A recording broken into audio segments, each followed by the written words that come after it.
Hey there, everybody. Zansu here with Tabletop Hazards. Today we're going to be doing something a little different. Normally,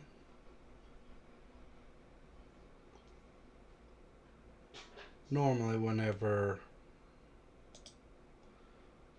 I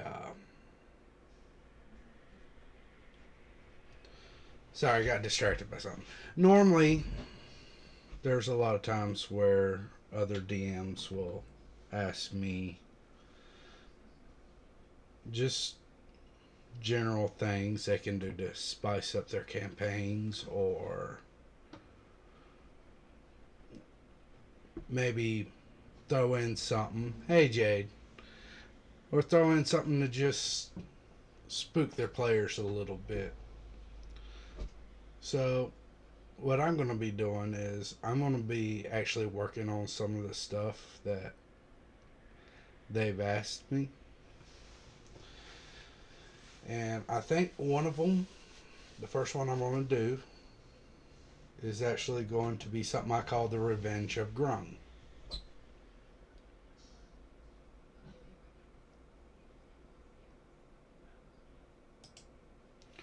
And the Revenge of Grung is pretty simple.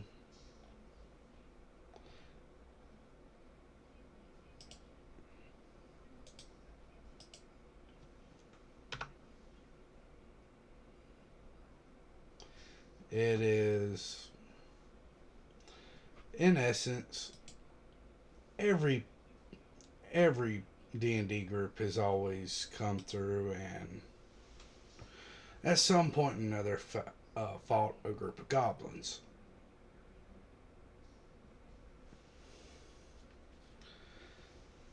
Now,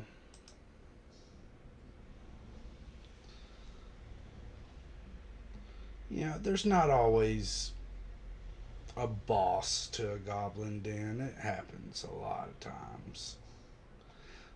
So, what happens in a situation a group of adventurers clears out a goblin den, but not everybody's there? Today, we're going to be exploring that possibility. My goal is to actually make this encounter challenging. It's not going to be just a single battle encounter. This is going to be a quest line, but I'm going to attempt to make something challenging for 5 to 10 levels. I will be using fantasy grounds here in order to create this encounter. I will also be doing some stuff with D&D Beyond in order to grade the encounter levels, see what I'm wanting. I'm going to look at an average party of 4, and I'm going to go variants between level 5 and level 10. So, first off, what we need is the lore behind the quest line. Pretty simple enough. The group of adventurers, they've cleared out a goblin den at some point. However, they didn't completely clear it out, as the boss of the goblins wasn't there.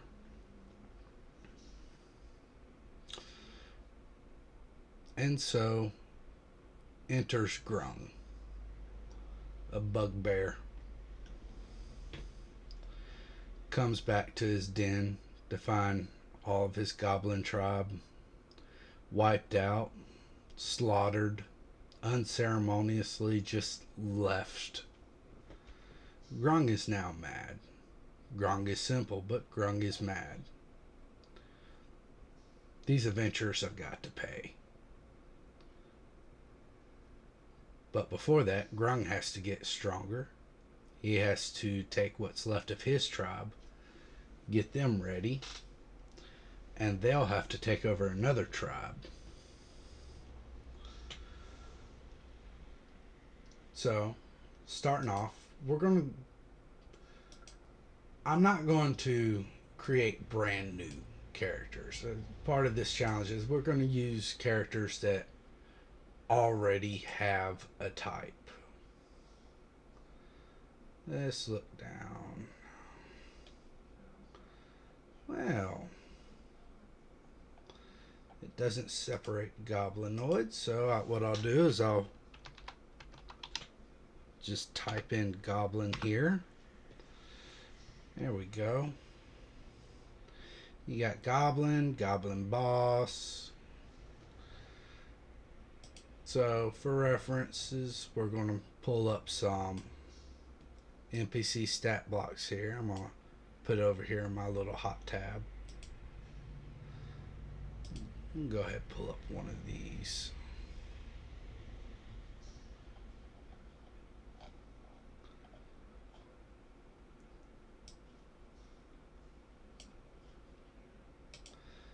Now,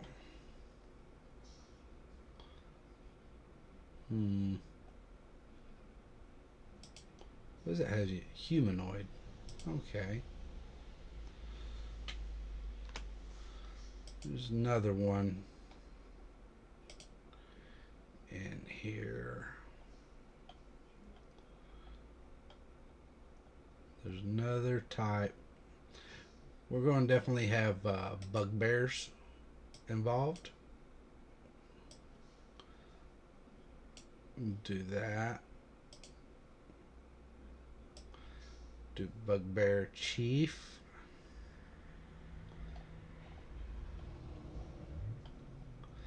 What I'm looking for right now is I'm looking to see if I can find, because there's actually a goblin mage, and I'm looking to find it. Is this it? No, I don't think it is. No.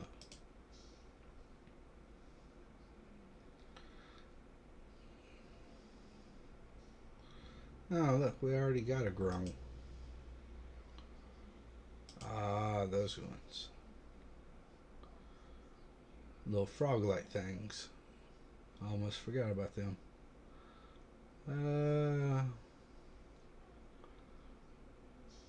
Into hobgoblins.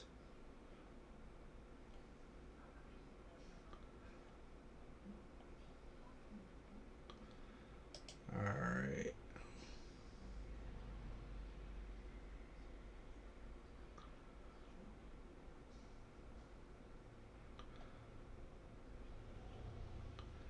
Now, I know I've seen it before, so I'm going to just continue until it's an orc.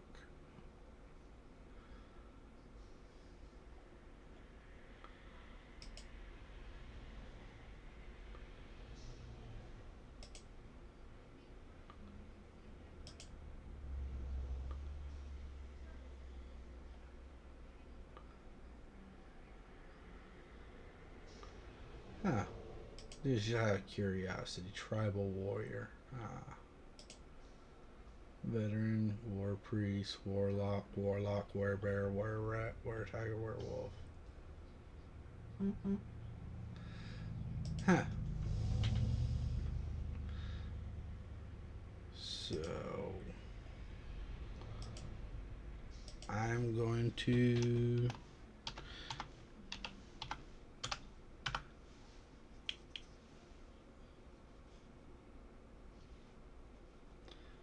now I know there was a goblin shaman somewhere.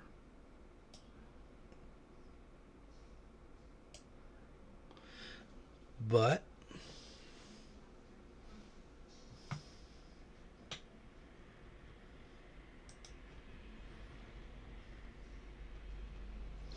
Yes, Bugbear, Le Gasp.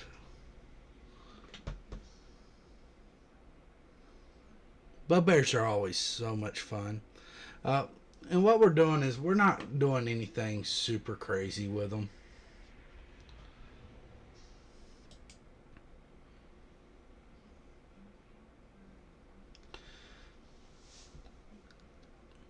So, what I'm wanting to look at first is I'm wanting to look at the difference between the Goblin Boss and the Goblin. So we're looking at a difference of 4 hit dice. Because we're wanting to do some. There are going to be some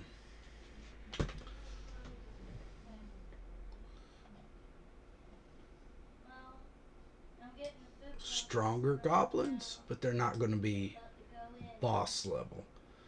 So I know I do not want to go to the 6. So what I'll probably do is have them go up to about 4. Now, one of the beautiful things about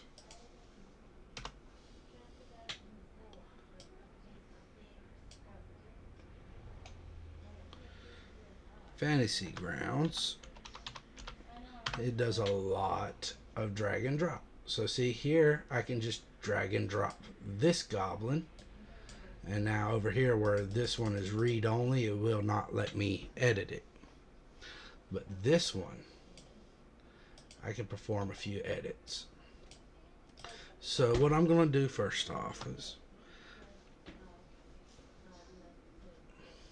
I'm going to file this because I know that's going to be one type of goblin I want. Another thing, I'm going to want some War Grinders.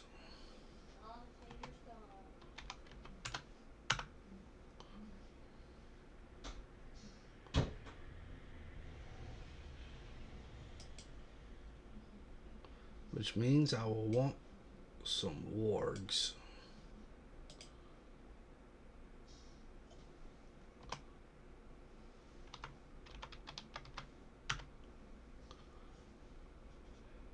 Huh. I am going to double check my modules right fast.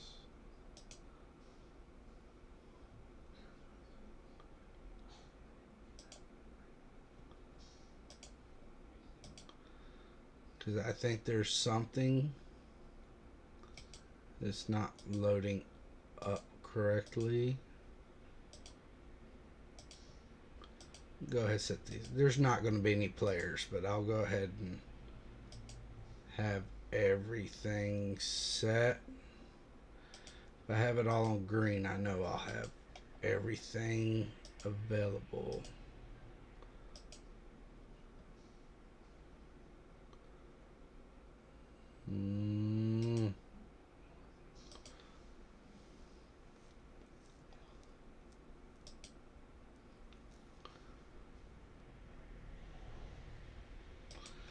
Well, now.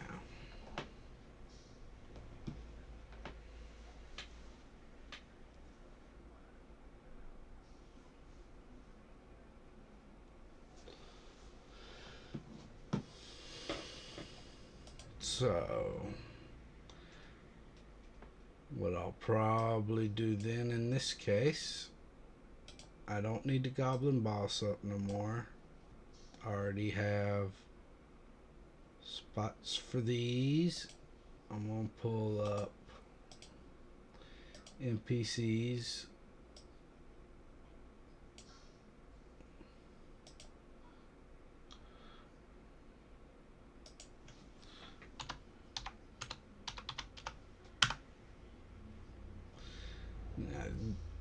Whenever I drag and drop it back into the NPC, it makes me a copy automatically.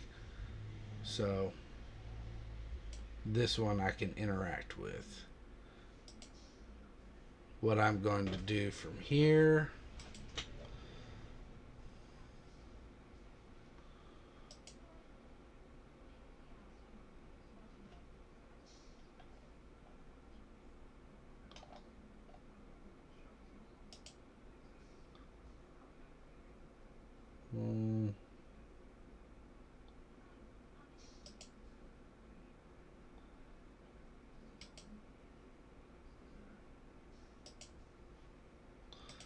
Hold on. There we go.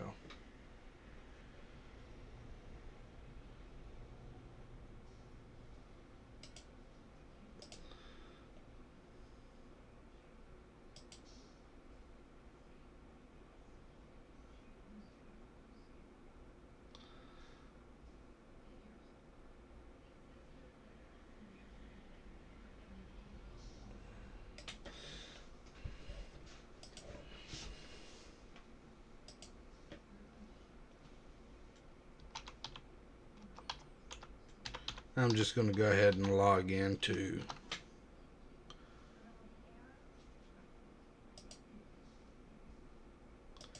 D&D Beyond right now. And go ahead and get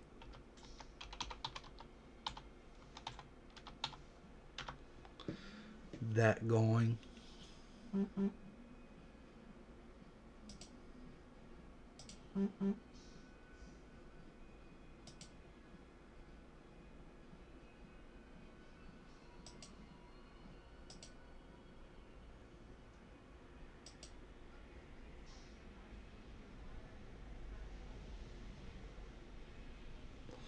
Okay.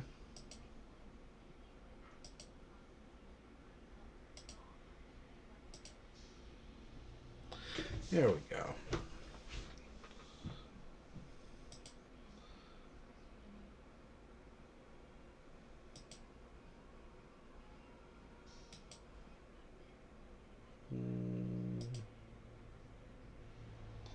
There we go.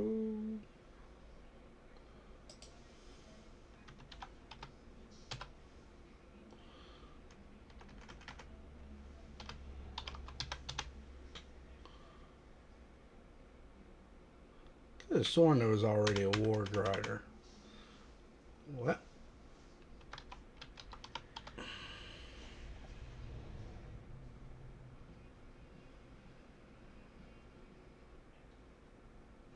Well, it looks like something we'll be creating. Alright.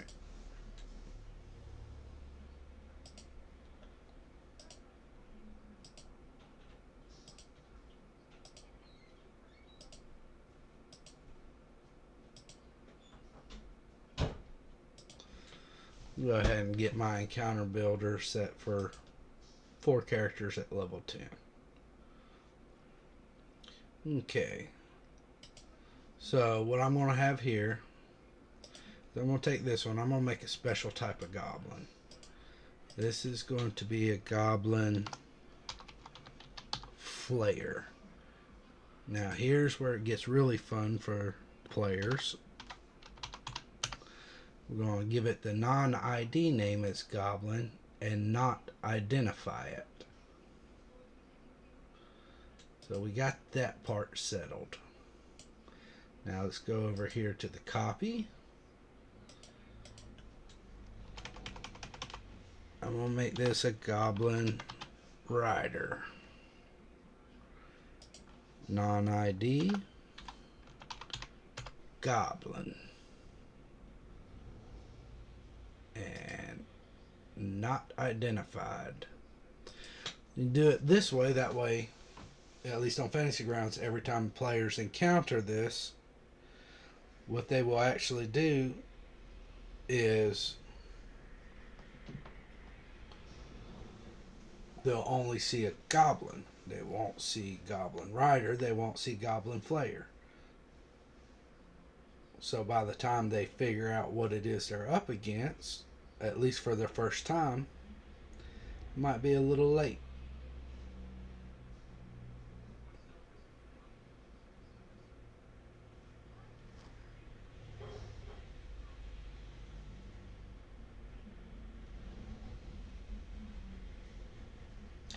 Welcome 121.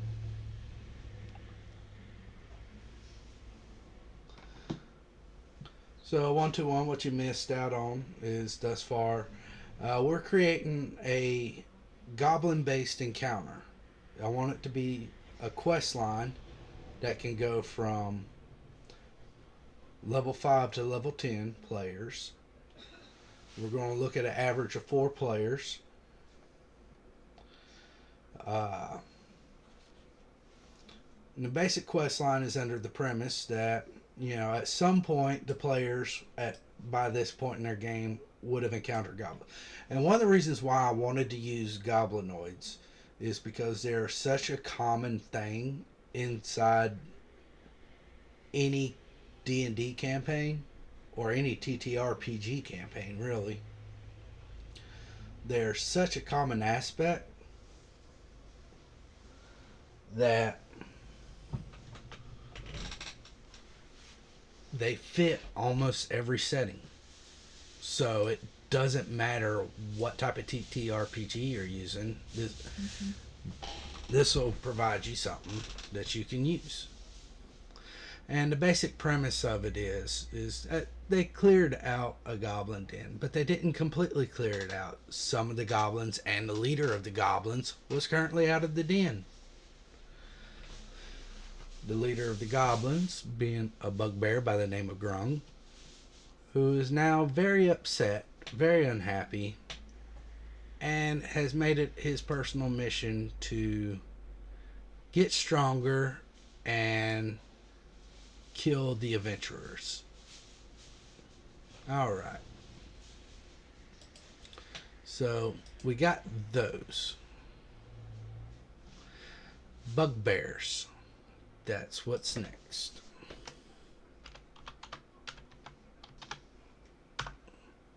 See, now that I've gotten my 2 goblin types, I can go ahead and clear that slot out. And I'll clear that slot out. The bugbear and bugbear chief. I know I'm going to be using these. Both of them. So once again, as far as Fantasy Grounds, I don't have to do a whole lot of retyping with stuff. I can just, boom, done. Bugbear. I'm going to bring you down to here to make sure I have you. Bugbear Chief. I'm going to bring you down to here to make sure I have you. Now, one of the fun things,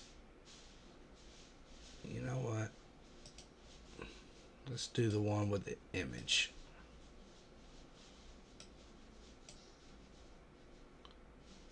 One of these will have an image. This one. We'll bring you down. And I think you're the one without an image. Yeah. So what I'll go ahead and do is I'll go ahead and delete that out. Now,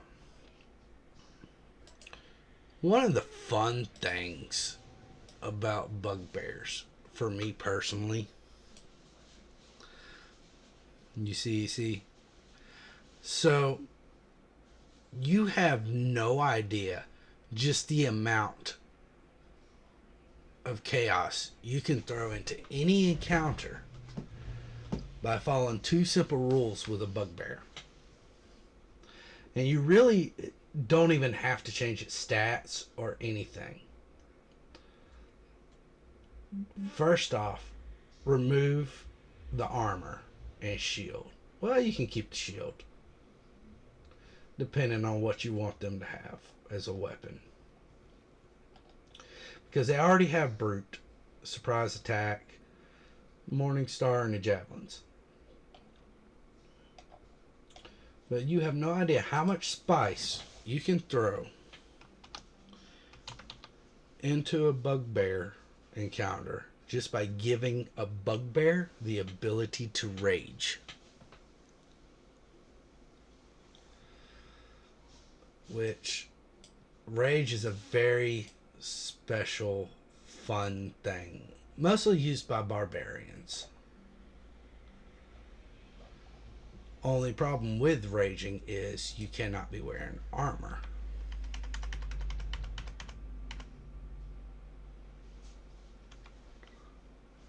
What I'm going to do to make this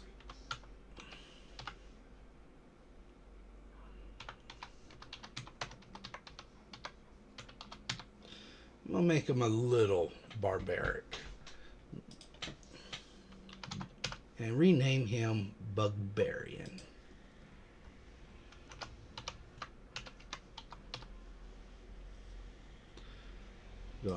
unidentify that. Now we've thrown in the ability to rage. Rage is a very special thing. Rage adds in a bonus to all attack rolls, damage rolls made by physical attacks,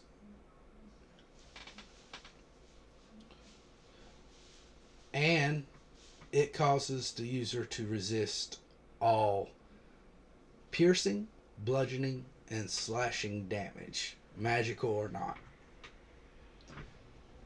Furthermore, it gives them advantage on any strength, athletic checks, and saves.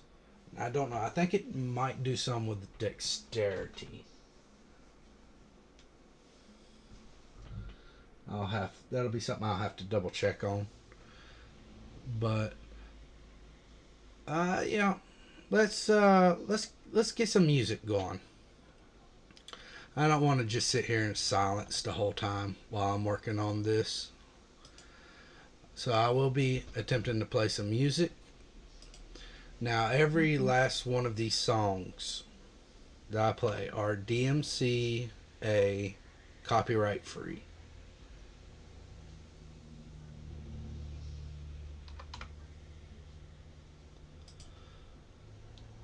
And they all come from an incredible band, On Lap.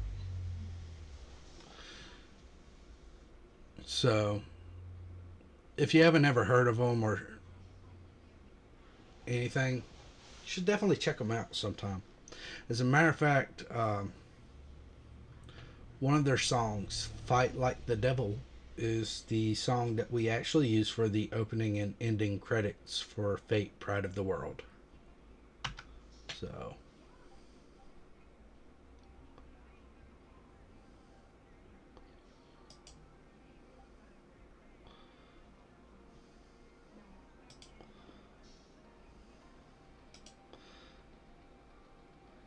I don't know if y'all can hear that all right.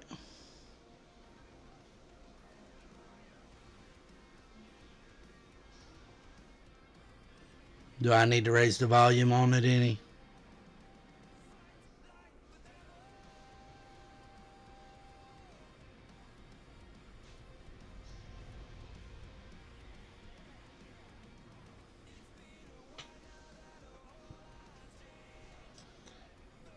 I'll do it a little bit. Um, anyway,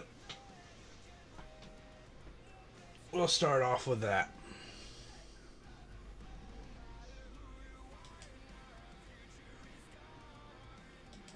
Now, going to the Bugbear Chief.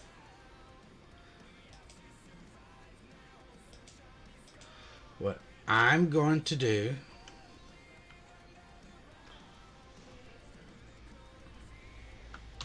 is I'm going to name this one.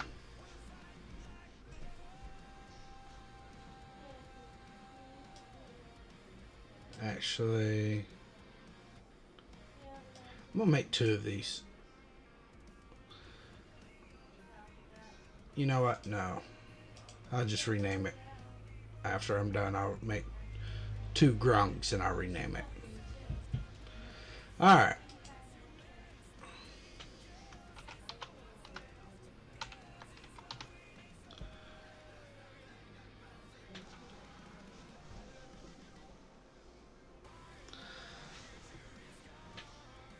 If y'all can hear the music alright, let me know. Or if I need to cut it up or something, let me know. The world is This one is actually Fight Like the Devil. This is the song that we use in Fate. Alright, so I got what I want from that for now. Alright. Now, I'm going to go down here, encounters. Create new encounter.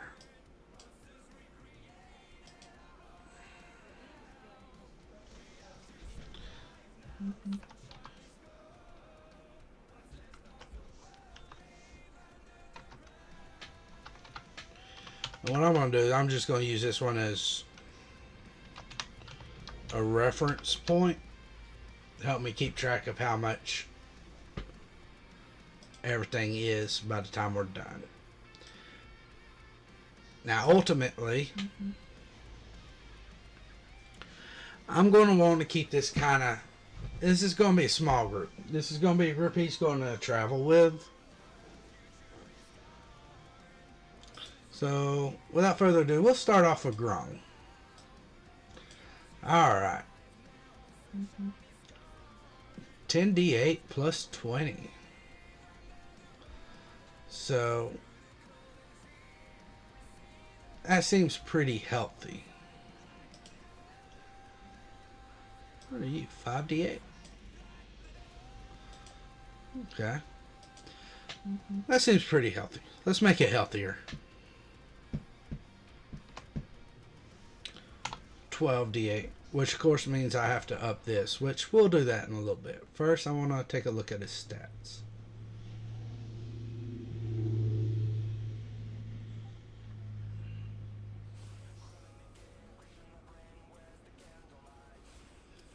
I'm just going to round that one up to 18. I don't think there's anything else I specifically want to change.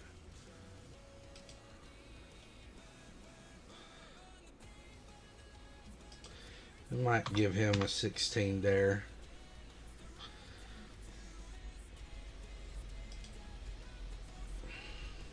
Alright. We got the 12d8. Now, for this part, what we're going to do is we're going to take a look at that. Plus 3. So he gets 3 for every one of those d8.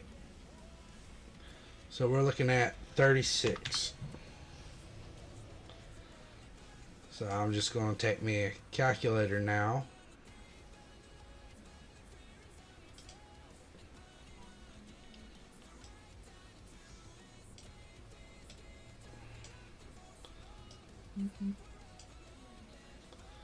Let me just adjust the size of the calculator because I don't want it taking up my entire screen. Alright. So for this part, we need the average, which is actually very easy to do because you're not taking the average of the 36 into account until the end. So what you do is you look at 12d8. And first you take the minimum, which would be 12. If you roll 12 ones, that's 12. And then you'll take the maximum, which is 12 times 8, 96. So that comes out to be 108. So now we'll take that, divide it by 2. That's a 54. Now we'll add in the 36. And his new average hit points will be 90.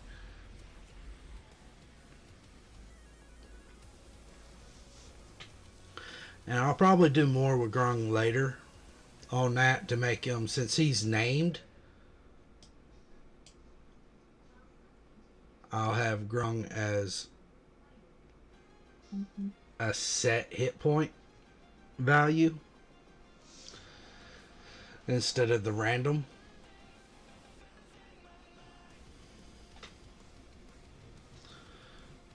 So now we're going to move down. Speed 30 feet. I'm not going to change that. Stealth, survival. I didn't mess with that, or that. Alright. We'll worry about this stuff a little later because I haven't changed the modifiers on them. But at the proficiency bonus might change with his challenge rating. Alright, so now what we're going to do, we're going to take off the chain shirt, make this unarmored defense. Once again, I'm going to make him a little barbaric. He's going to be more barbaric than his underlings, but So what we're going to do, because I still want him to rage, so he cannot have armor. But I'm going to give him that, which gives him AC 15. It did drop it down a little, but... Oh, no, hold on. He gets the 15, and then if he keeps his shield... Actually, no, he's going to... I'm going to have a special weapon for him. So he's not going to have the shield. But it will leave him with 15 AC. Drops it a little bit, but that's not going to affect everything as much immediately. Now, all that's going to stay. Melee weapon deals 1 extra die. Has advantage on saving throws against being charmed, frightened, paralyzed, poisoned, stunned, or put to sleep. If surprises a creature and hits it with an attack during the first round of combat, target takes extra 2d6 damage from the attack. Multi-attack. Makes 2 attacks. I definitely want to keep that. Morning Star. 1d8. I've actually got a special weapon that I want Grung to use. What I'm going to do is go over here to items.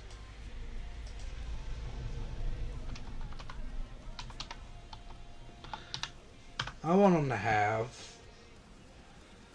battle axe. Let's look. I don't need any of that. Maybe a vicious battle axe. We'll go with the DMG version here.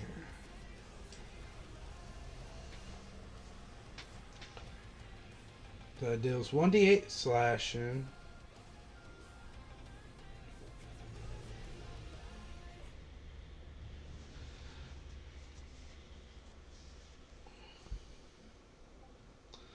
And what this does is it just gives him an extra bonus if he gets a critical. So we're going to erase out Morning Star.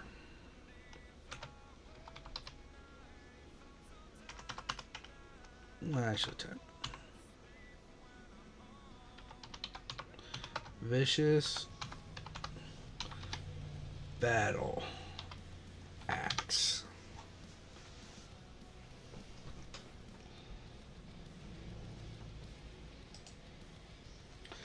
Now, +5 to hit. We did up that by 1, so it's going to be a +6 now. Reach 5 feet. The 2d8.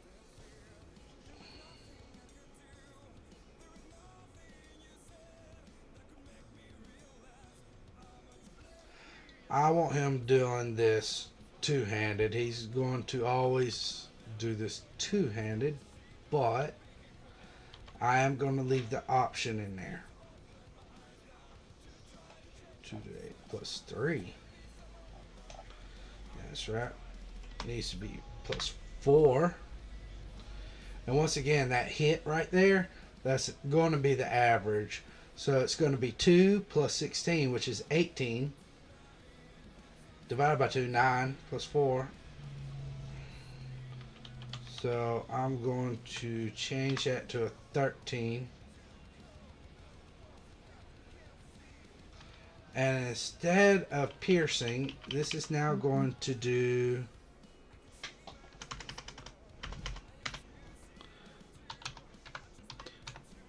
magic slashing.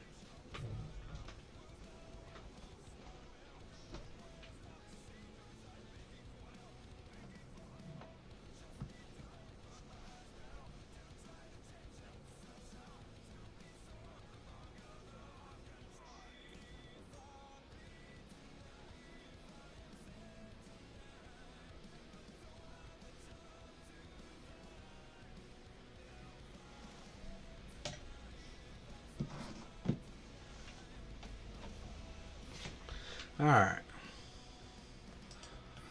So now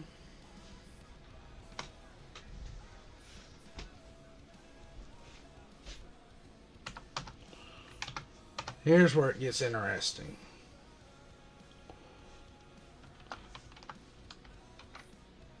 Well, I don't even need to redo the it. Or now I'm going to have to add in the 2d8. So it'll be 9. And it does an extra 7. So 9 plus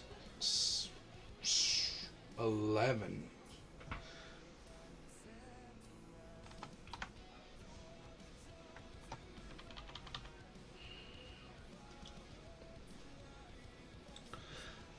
I'm going to be typing this out a bit, so I'm going to go over here to notes. Just start me up a note here.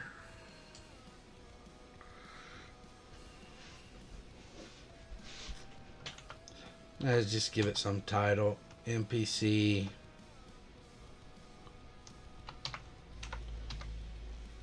I would make it typing. Alright.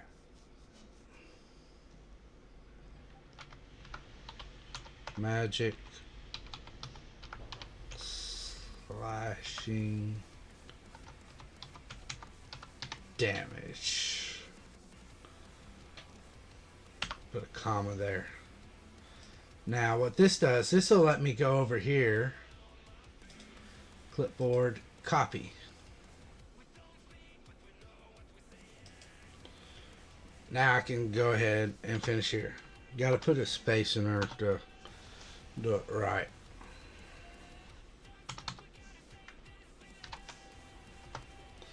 Now,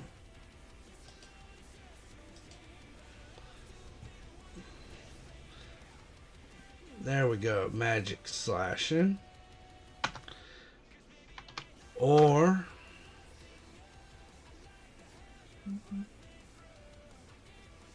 now we're going to start going into the 2d10s. 2d10 plus 4. Now we're going to go ahead and do the average for that. So that'll be 2 plus 20, 22, 11 plus 4 is 15.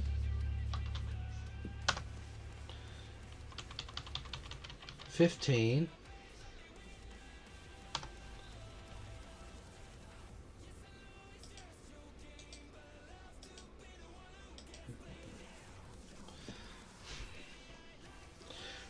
oh, I should specify in here on a critical hit.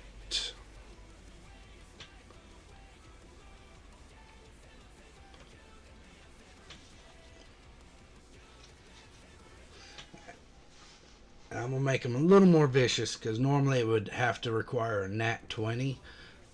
But I'm going to give him an ability just in case somebody gets paralyzed or something. Just have some vicious criticals. Magic slashing damage. Or 2d10 plus 11. Alright, so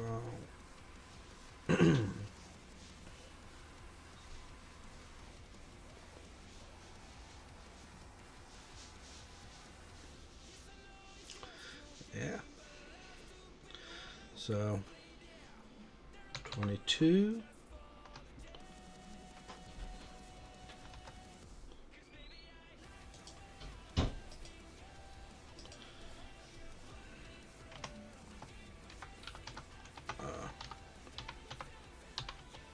Critical hit if two-handed. I need to fix this one. If two handed. It doesn't really matter if I put the dash in there or not.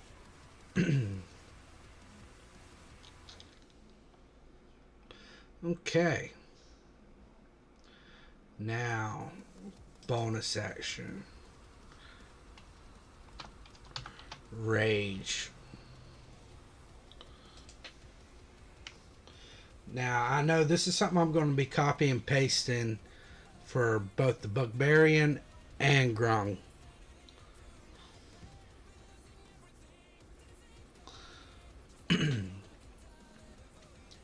So,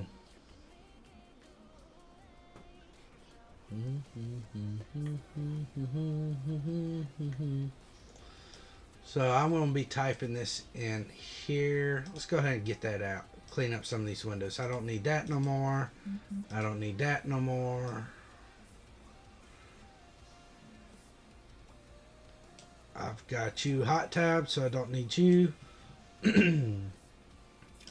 We will hot tab you. Now, character. We're going to use an actual rage ability.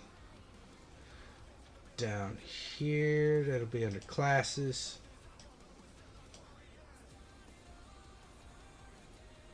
Doesn't really matter which barbarian we select. So we'll go here. Go to other. Rage.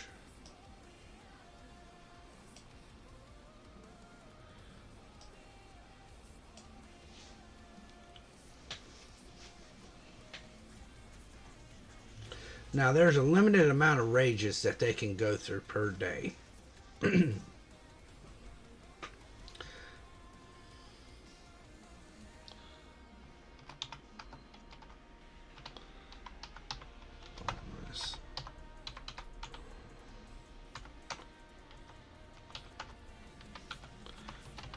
Enter rage. While raging,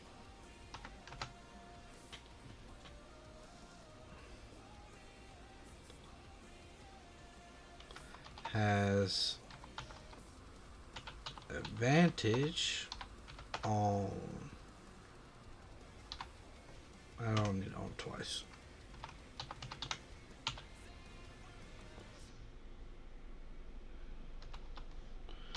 Strength checks and saving throws.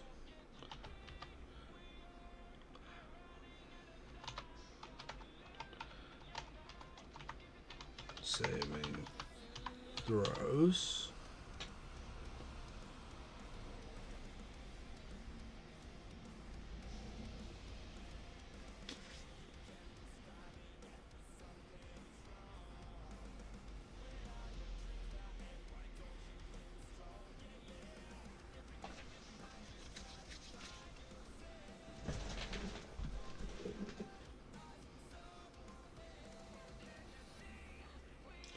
So I'm going to add his proficiency bonus instead of, because over here it says based off of levels of barbarian.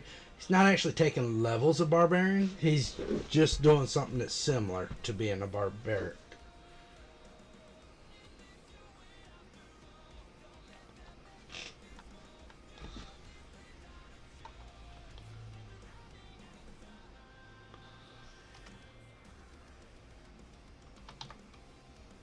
So I'm going to code this very specifically. Deals an extra. You have to put in that an extra when you're doing this. The big thing about Fantasy Grounds is it's all set to everything automatically parses. As long as you type it out correctly. I'm going to say right now his proficiency bonus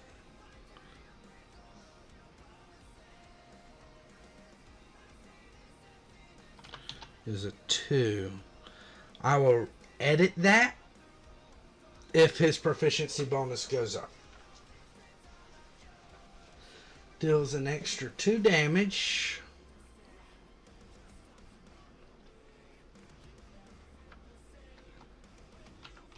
and gains resistance to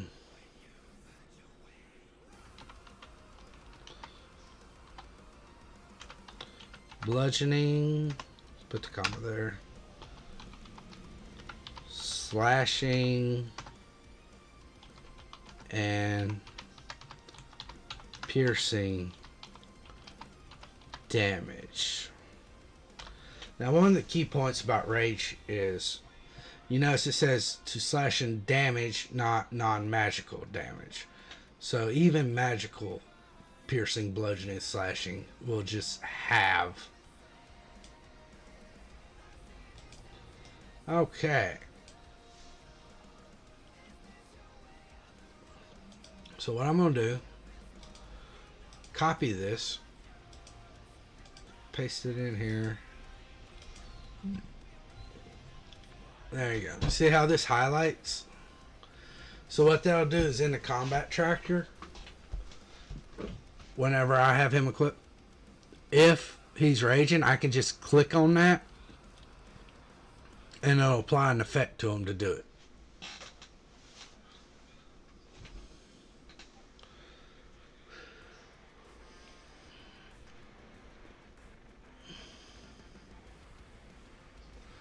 So,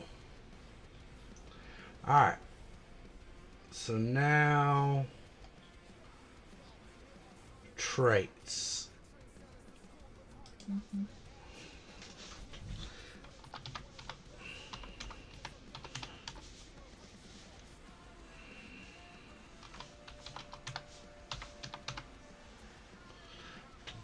Reckless attacker. Now, I'll come back to that in just a minute. What's Mike saying? Where I come down here to rage, I am going to paste all that. Okay, so now I don't have to worry about that. Reckless attacker.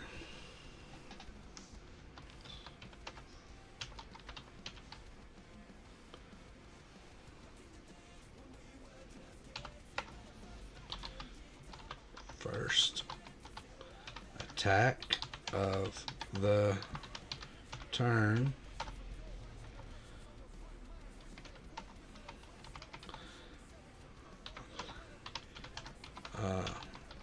Manner that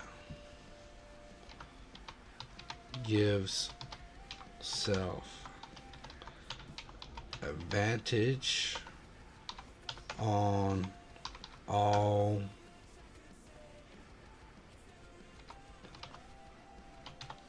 attacks and gives advantage to any creature attacking it. Now I'm going to try to keep this, instead of saying him or anything like that, keep it as generic as possible, because like I said, I'm going to do something a little later where I actually make Grung with an actual him being named special, and then have another one where it's these things are just running around the wild. Okay.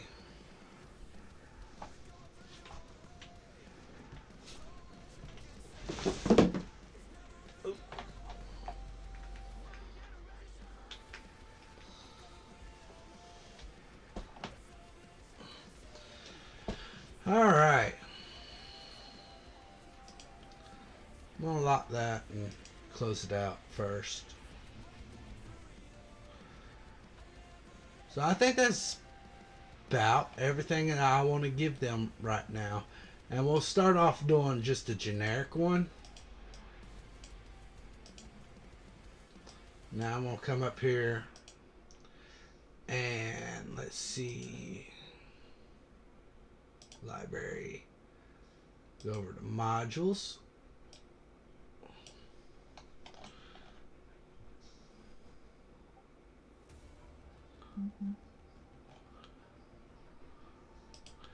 Click in here. Do the reference manual. Actually, while I'm thinking about it, I'm going to go ahead and tab that. Now, what I'm going to do here is I'm going to go back over Grung, or rather the commonplace.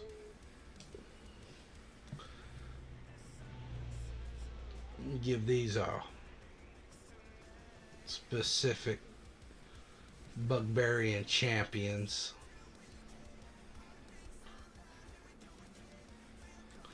Go down to Dungeon Master's Workshop. I'm going to use this to help me determine.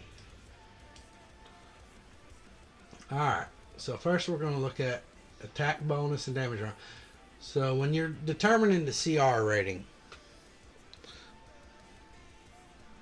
what we're doing is you got to look at offensive abilities and defensive abilities, which the Dungeon Master's Guide will actually give you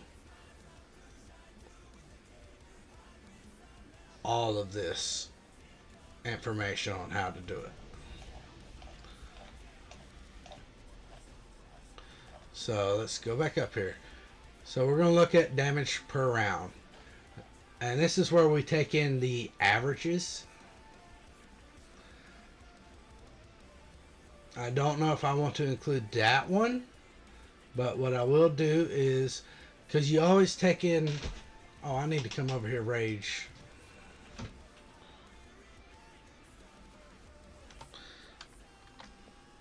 Something I really like doing just to mess with people. You know what? It doesn't. We'll do this.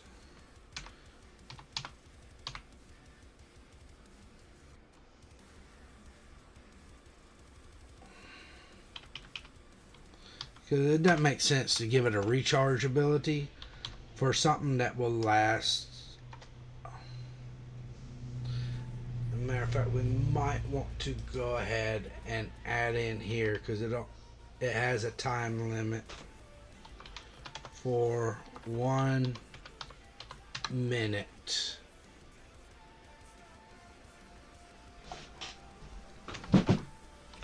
Or until 1 full turn of taking no damage, or I'm going to give it a specification.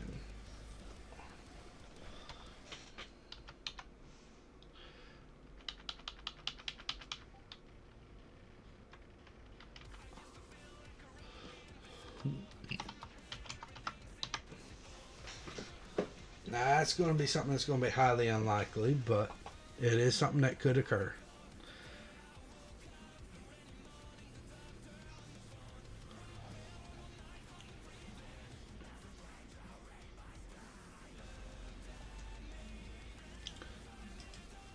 Matter of fact, with that, now it becomes viable.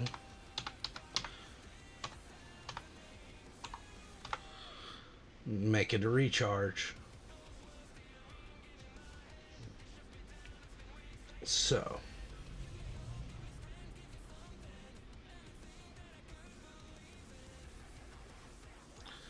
otherwise people would just constantly be using hold person or hold monster on them. Alright, now we're gonna go through absolute good turn. On average, we can't really count on him critting, so it's going to be this one. He will deal 30 plus 4 So we're looking at damage per round 34. Alright. Offensively, his challenge rating is a 5. Now that's already changed. Let's see what he's got defensively. Hit points up here 90. Armor class 13. Now what we do for armor class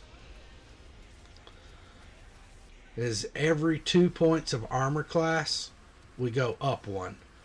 So we're looking at 3. Now it's a little more complicated at because we got him because you got to take into account any resistances and immunities. So as it says right here, read down the hit points column of the monster statistics by challenge rating until you find hit points. Look across and note challenge rating suggested for a monster with its hit points. Now look at the armor class. Is at least 2 points higher or lower than that number. Just challenge rating 1 or 2 points.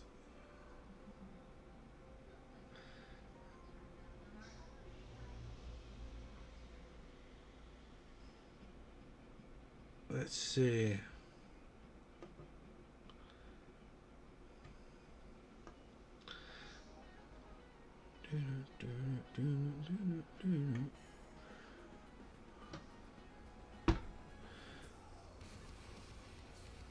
There's supposed to be something.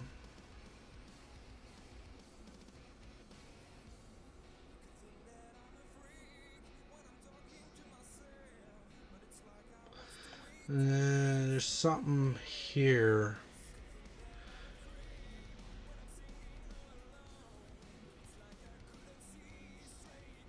Because there's a specification. Might be under stat block.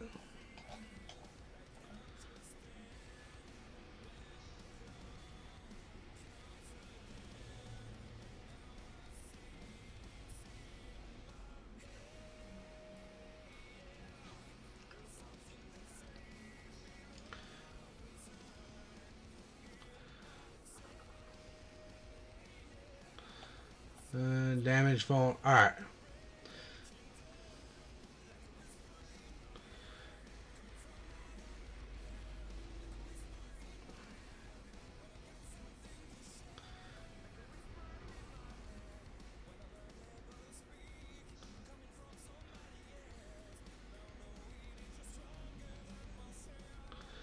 Monster has resistance or immune to several damage types, especially bludgeon, pierce, or slashing.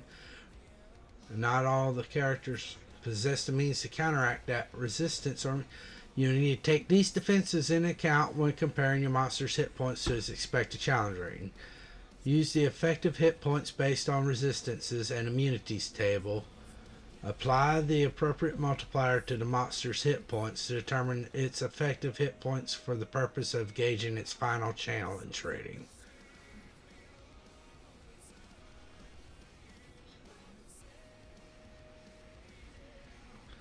$225.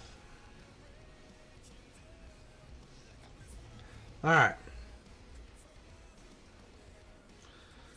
So right now we're looking at somewhere around in here.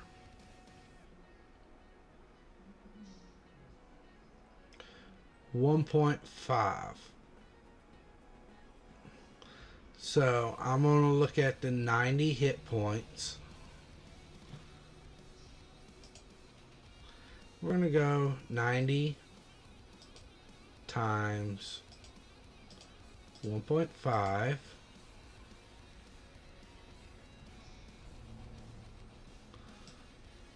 Which is going to bring up to 135. So now we go up to here. 15 AC. So 5.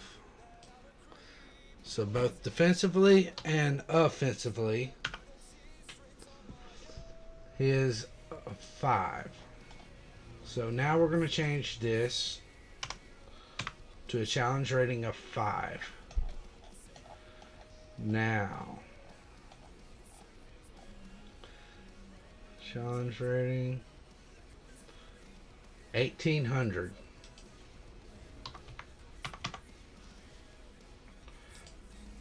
Now, notice this changed its proficiency bonus. It is now a +3. Which should be, yeah, right here. Use this table, shows you what it is, +3. So, now this is the point where we're going to, survival is wisdom base, so +3, +4. Stealth. Now looking at stealth, I can tell they did a +4, so they gave them expertise in stealth. I don't want him to have expertise in stealth.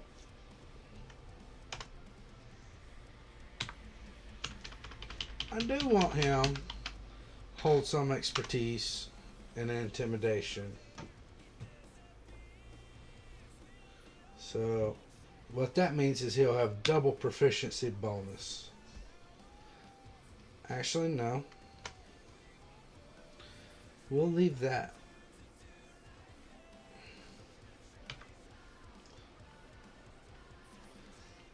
And I'm going to add something.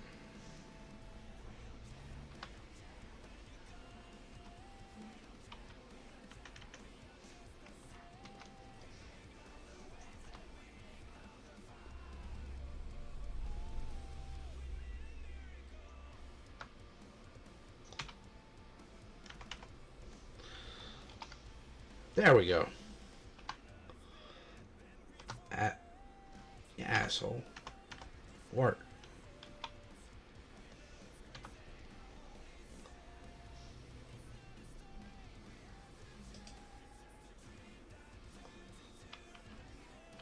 There we go. Athletics plus 4 plus 6 is 10. I'm going to give him athletics plus 10. It's not really going to affect a whole lot. Now we're going to come down here. Remember, rage we said we were going to do as a proficiency bonus.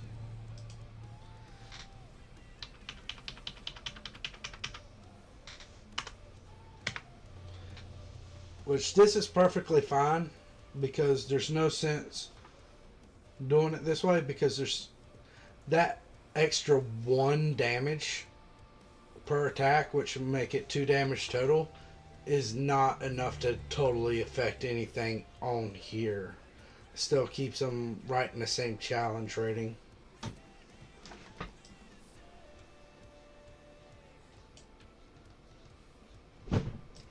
Alright.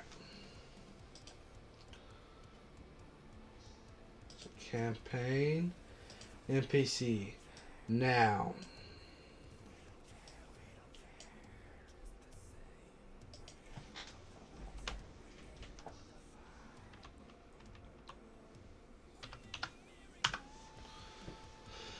So what we're going to do now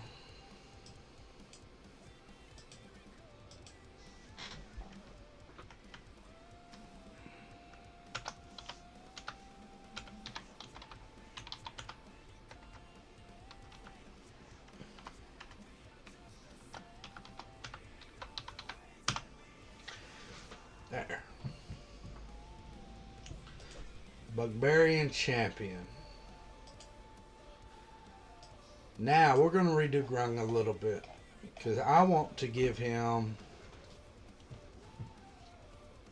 we're going to want him to be a challenge. This is something that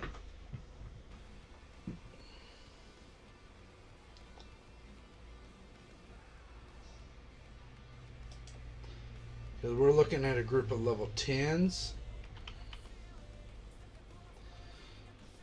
So,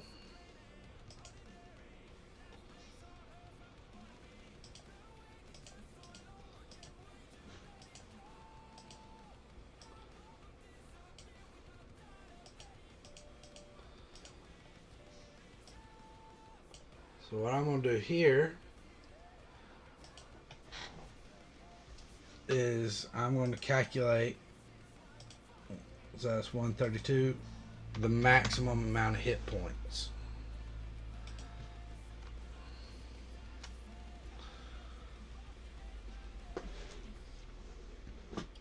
Now, this might affect his proficiency bonus. Now, keeping in mind, so 132 times 1.5. So we're looking at 198 for his effective hit points.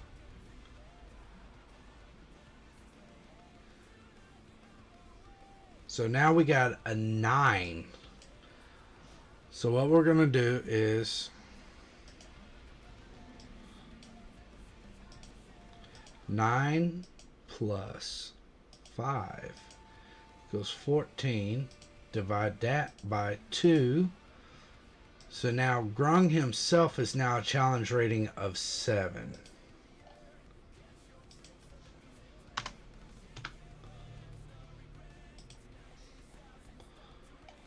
Look, his proficiency bonus stays the same, but his experience value is going to go drastically up.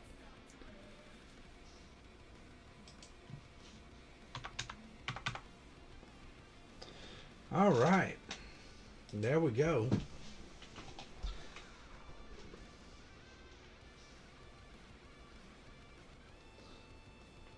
Hey, Suzuma. So now we have Grung. Counter CR. Go on, unlock that. Just drag and drop Grung in there. That's going to be the boss. Now it's going to be important to note that they're not going to attack all these at the exact same time. So if the overall encounter looks kind of overwhelming, that's fine. All you've got to do at that point is separate it out.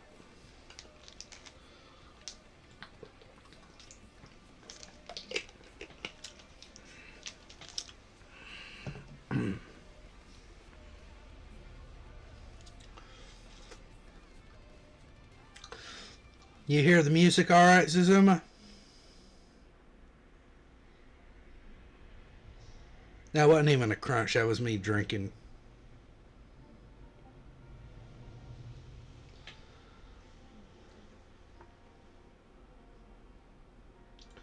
Somewhat.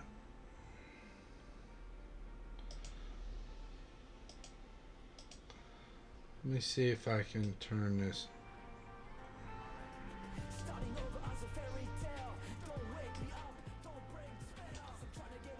Alright.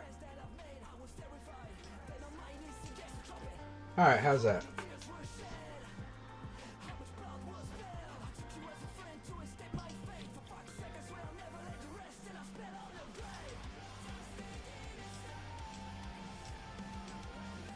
Once again, all of these songs are actually done by this incredible band, OnLap, which is... all these songs are also DMCA copyright free. And they actually give out permission to everybody who wants to use them for streams or whatnot to use them.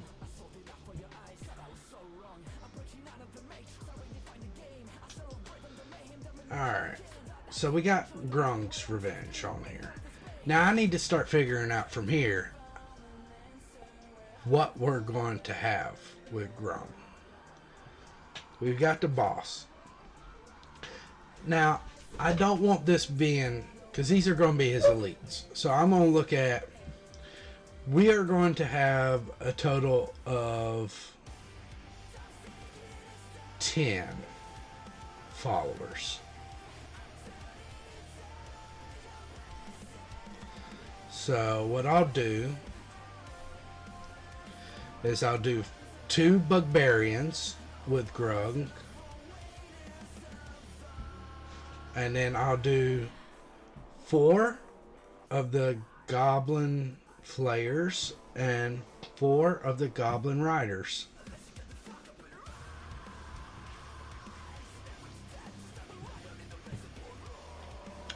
As far as the Goblin Shaman, that's going to come later in the tribe, Goblin tribe that he takes over. Alright.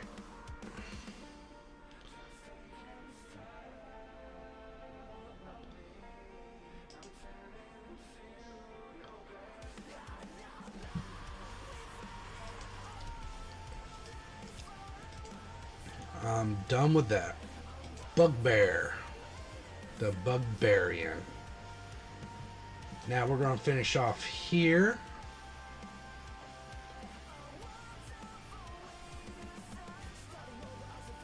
Alright.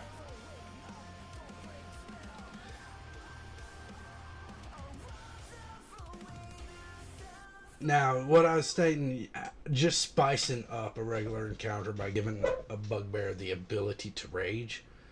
Going through with this, we're looking at a changing their defensive CR. 27 times 1.5. Looking at 40.5 HP.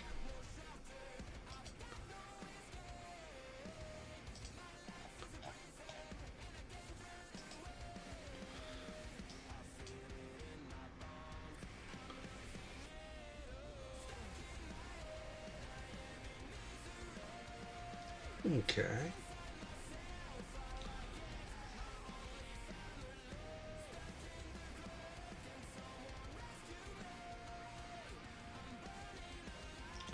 Raises him to a half, where originally he was at an eighth. So that just raised him defensively up 2 ranks.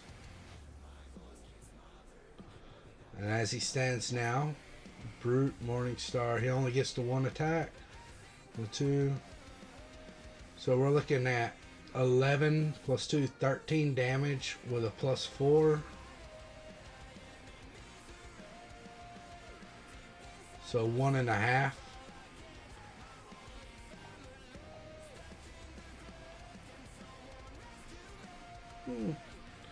So it keeps the challenge rating about the same. But like I said, just doing that one thing there jumped them from defensively being 1/8 to 1/2.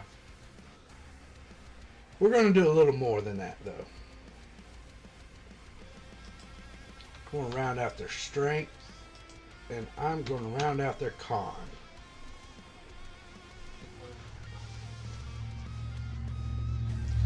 Now, armor class is going to wind up staying at 16 because 10 plus 2 plus 2 plus 2. What I'm going to do here, I'm going to make them a 7, which changing their con completely changed that. So that's going to be 14. Now once again we're going to have to go with the average on this. So with that I'm going to take 7 times 8 is 56 plus 7, 63 divided by 2. So now we are looking at a 31.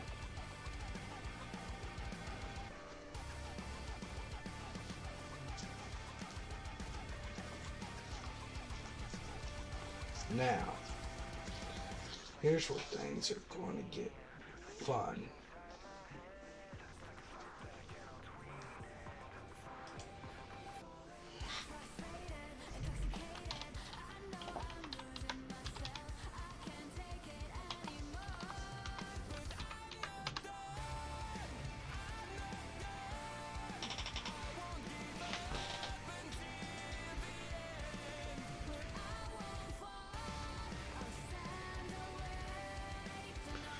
Reckless attacker.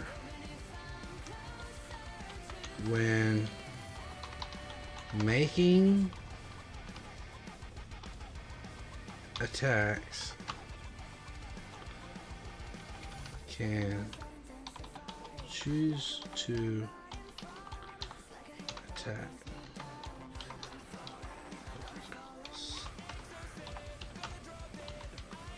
first attack, giving self advantage on all attacks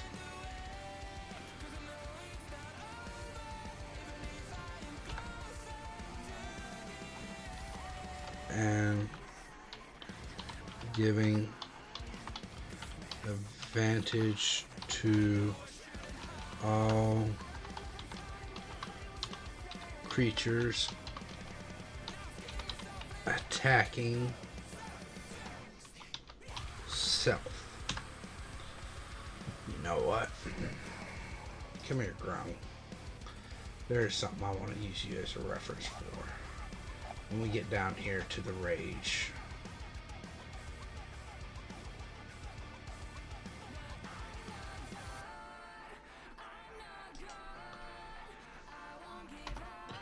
For 1 minute or until one full turn of not taking or dealing damage.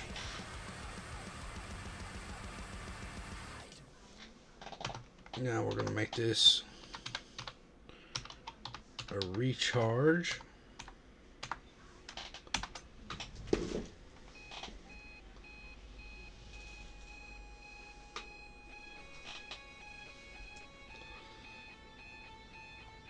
Okay.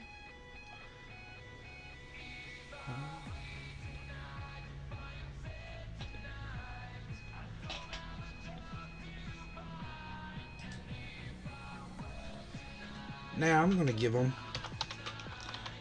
multi-attack.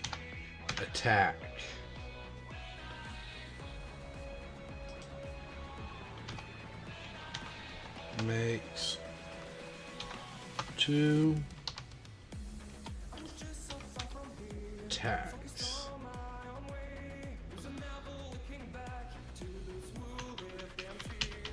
2 melee attacks.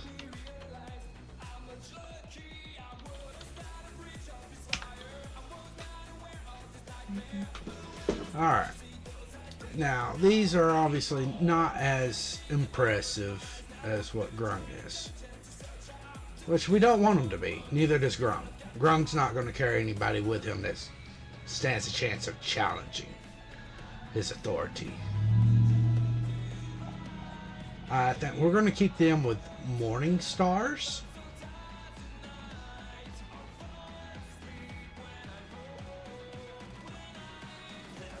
And the javelins.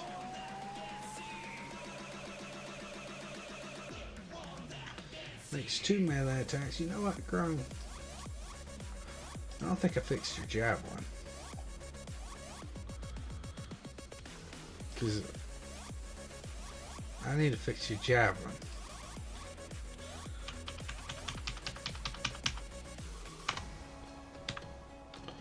Six.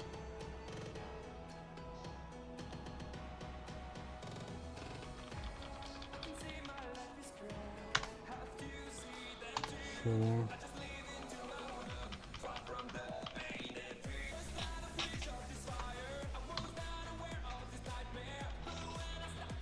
Now,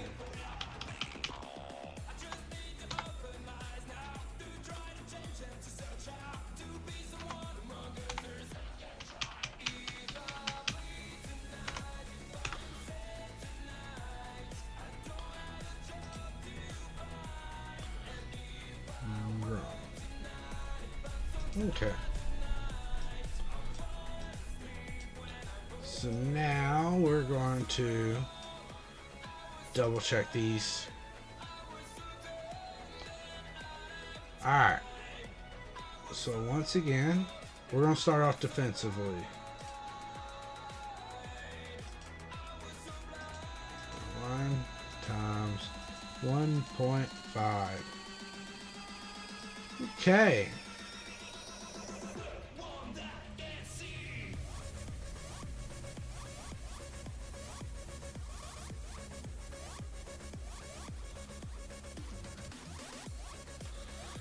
So you're still going to be half defensively. Now let's look at what your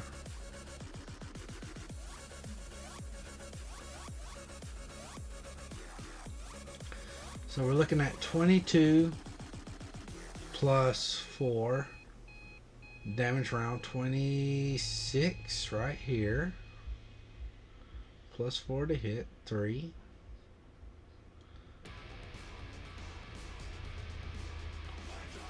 3.5,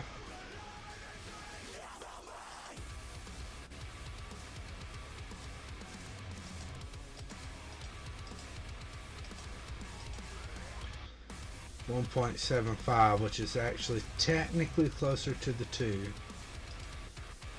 So we're going to do that. And that'll bring you to 450.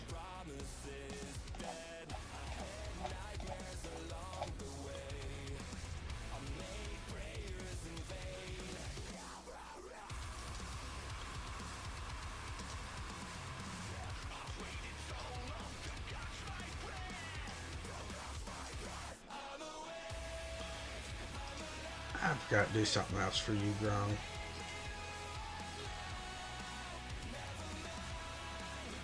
Because your proficiency bonus increased, which makes you a +7.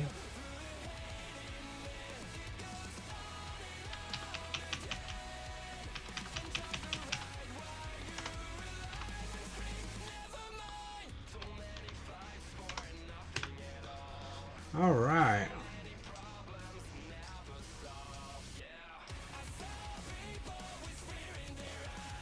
So what we're going to do now is we're going to go 2. We've done raised it up.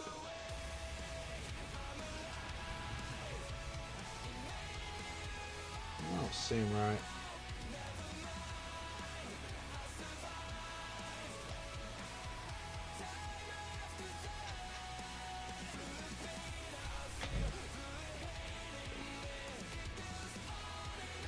Alright, so what I'm going to do right fast is I'm going to go back over to my counter builder.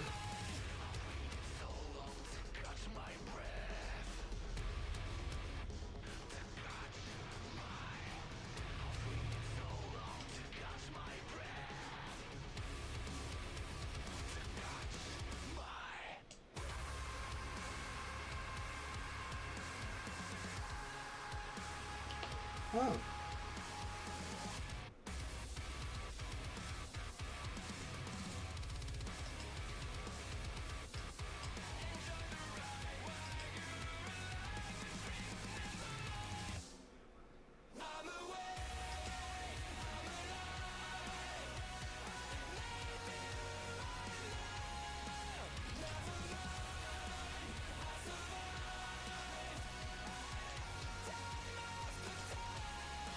There we go. Add 1, 2 of them. Now,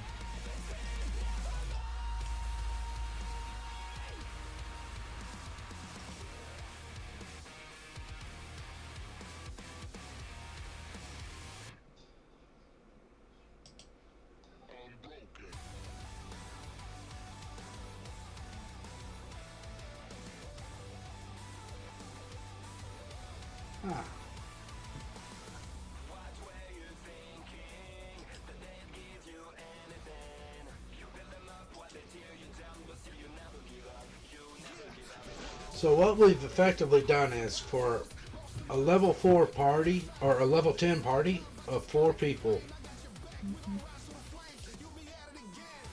And just this one bit right here, this is considered a hard encounter.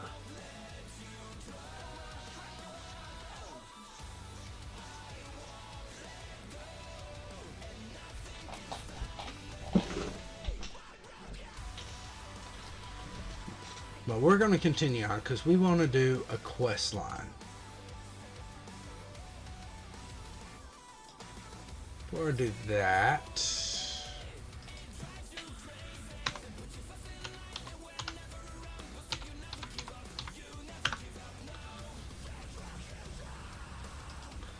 I'm going to get this thing adjusted.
Huh.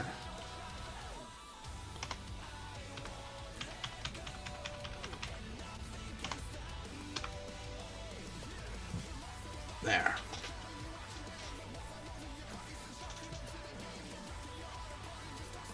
Got everyone needs to be level 20. Now, what is it? We're doing a quest line. So, what that means is you're not going to fight everybody all at once.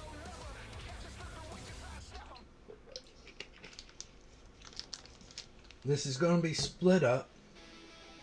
There will be rest involved in between combat. But we'll probably keep it so at least one of these Bugbarians are with Grung.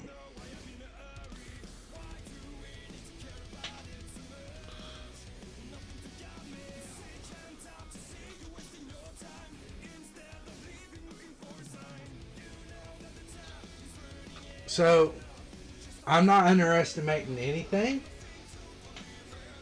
because, like I said, this is something where you're not going to go in barging into an army of these. These things are going to be attacking separately. What you're probably going to have to deal with is like one Goblin Flayer with one Goblin Rider, one Warg, and like 5 Goblins at once. Take out all of them.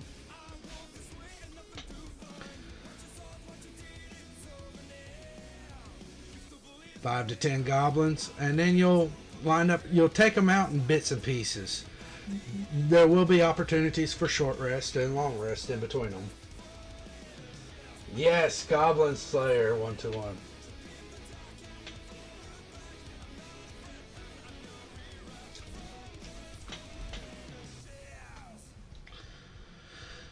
This also doesn't take into account for, like,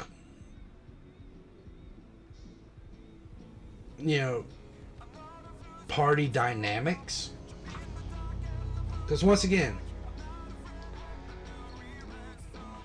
one very well placed hold monster can just obliterate all 3 of these at once.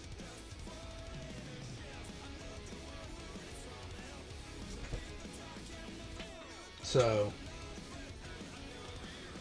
it's a matter of getting automatic crits. They lose all their resistances from the rage. And you're just damage sponging them. So it's really not as difficult as what you're thinking. I can promise you that. So, that's just going to be one battle right there. Probably just Grung and one of the Bugbarians.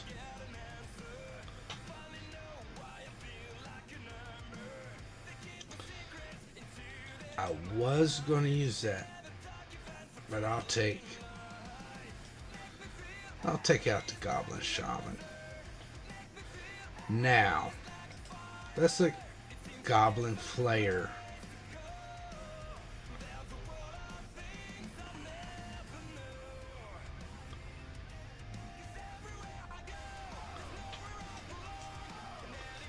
Yeah, I think it was 66.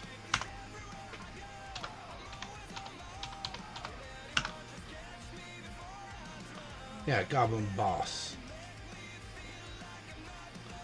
Yeah, 66.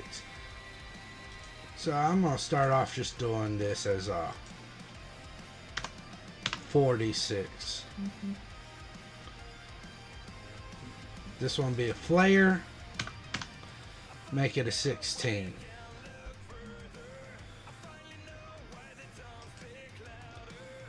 Stealth. We'll adjust that a little later. Leather armor, shield.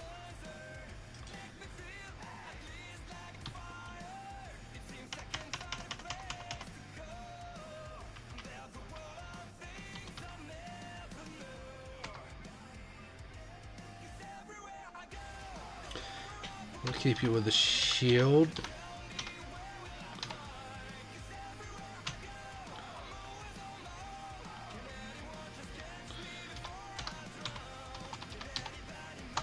Studded leather armor.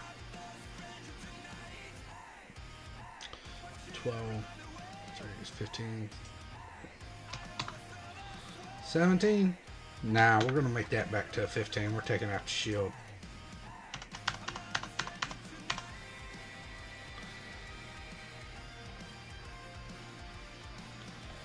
Nimble escape, scimitar. Switch that to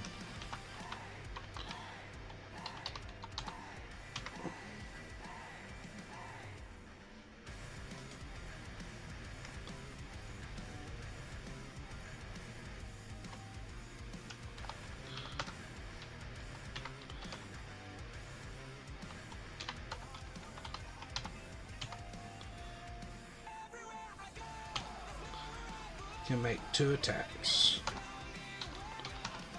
per turn. Goblin Flayer's not going to be extremely. Now we decided we're not going to mess with the Constitution. I am going to have him. He is having a higher dexterity.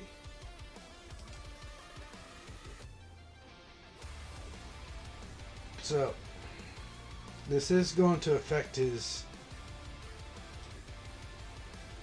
thing a bit here.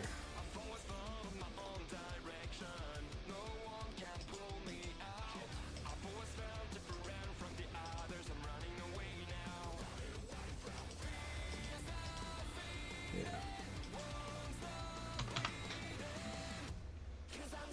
You see, the actual goblins themselves aren't just going to drop like flies for a level 10 party.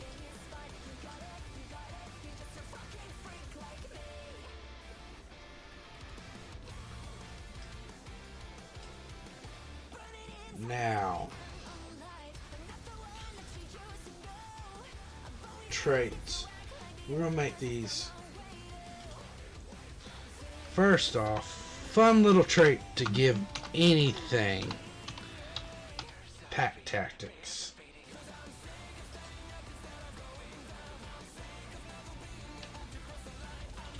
And you know what? I'm going to pull out the net. What did I do with the net? There it is.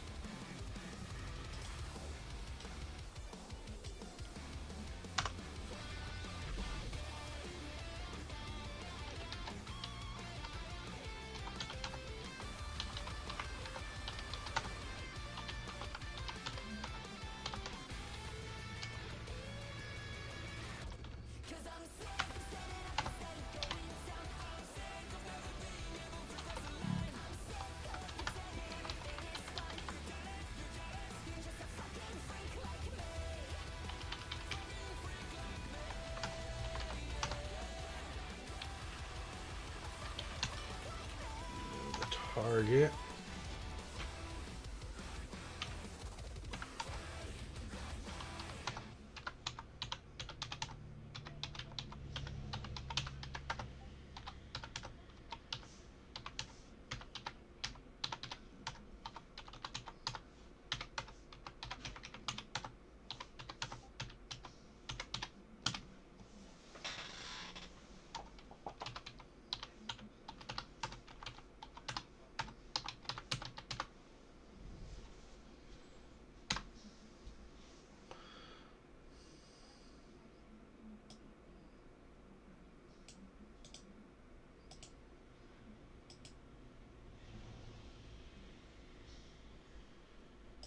Uh-oh. Seems like the music stopped.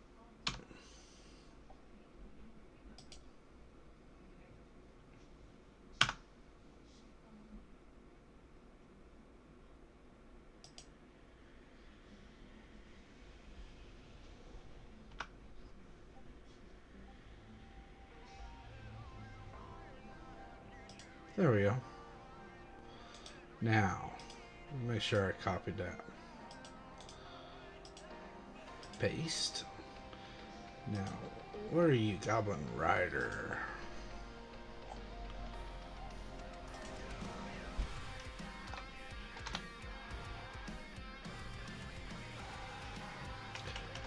We're going to give you something different, actually.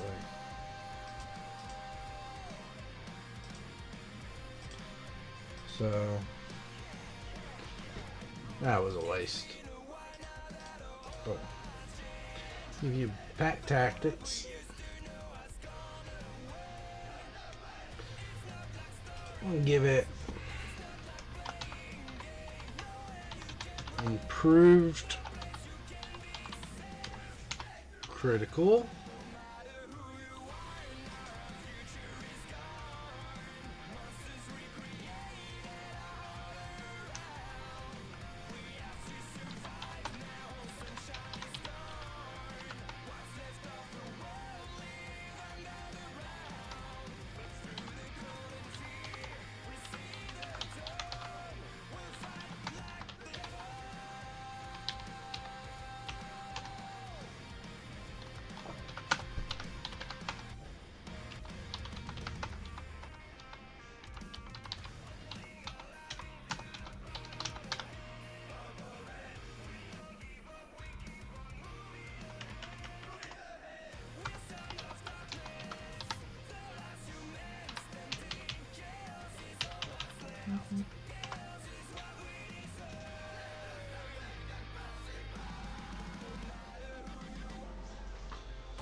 The Goblin Riders are going to be the real fun ones to do.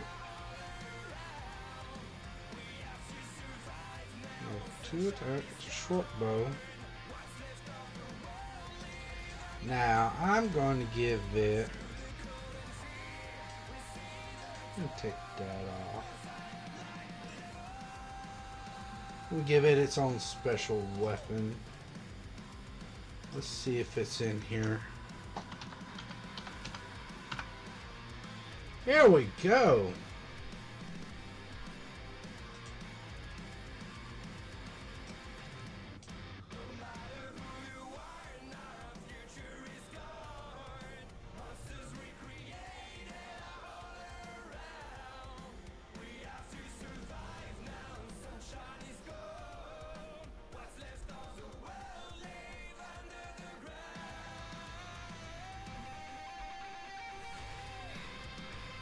Oh.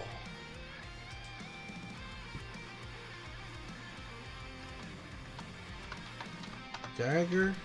Oh.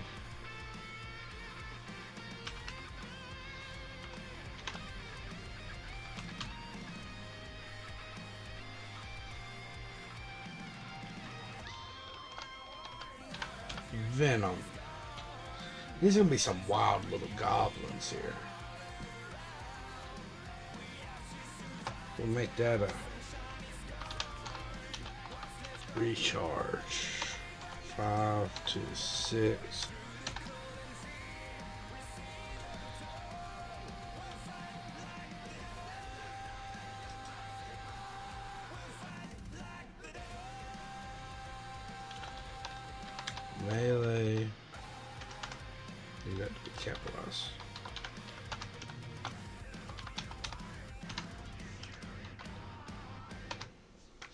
Now, it's going to get a +1 bonus, and it's going to keep the +2 proficiency bonus. I don't see it getting out of that one.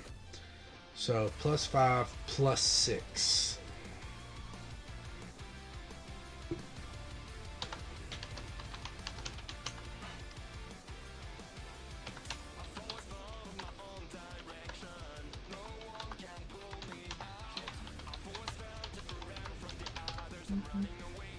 One target.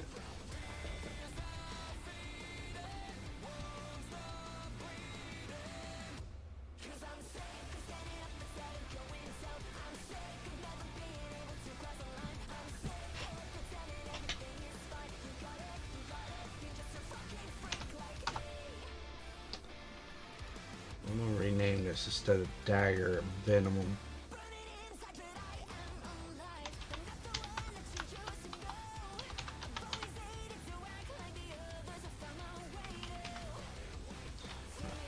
It's not going to be an exact replica of that.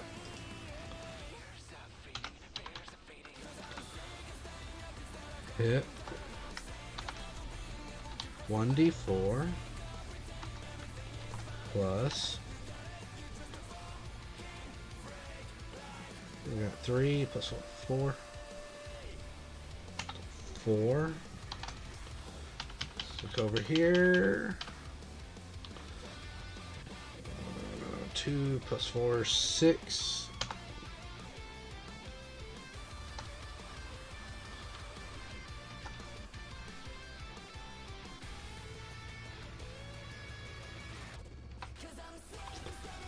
I'm not gonna make it a. You know what?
Let's see.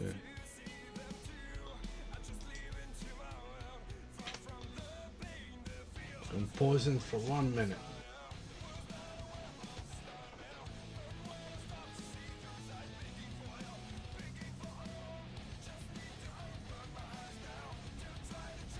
Okay, that's the big thing for him.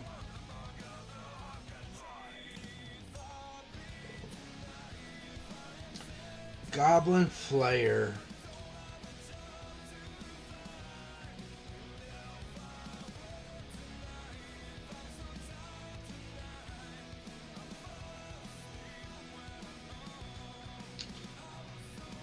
So, I don't believe his challenge rating is actually going to change a whole lot.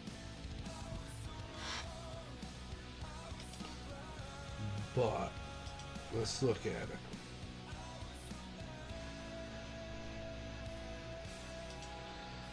So defensively, we're looking at a 14 with a 15. So that's a quarter. Offensively,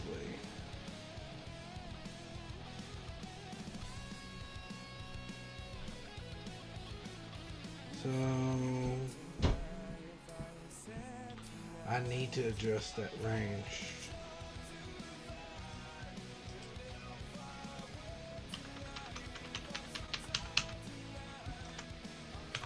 Five.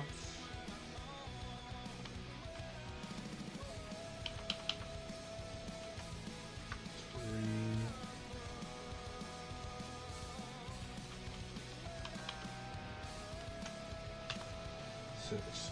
Okay.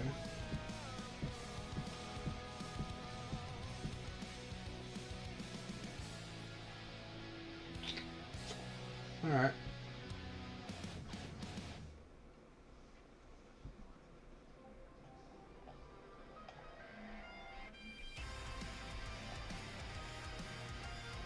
Oh, yeah. All right. So I'm looking at average of the 2d10 is 11, 17, 23 damage per round.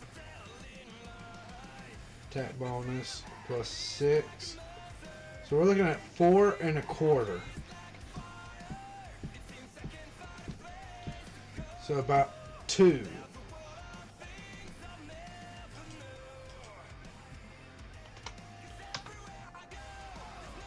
And then I said 2, not 12.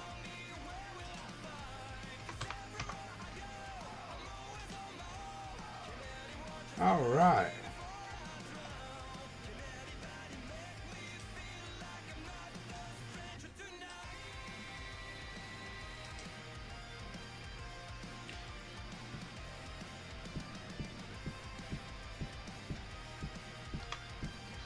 We give you 4 of them.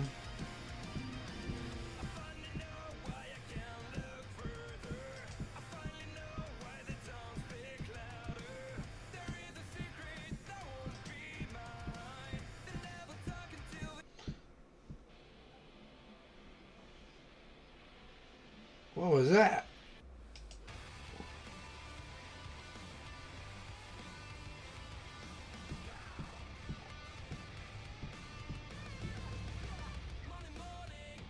Why did you change song? Alright.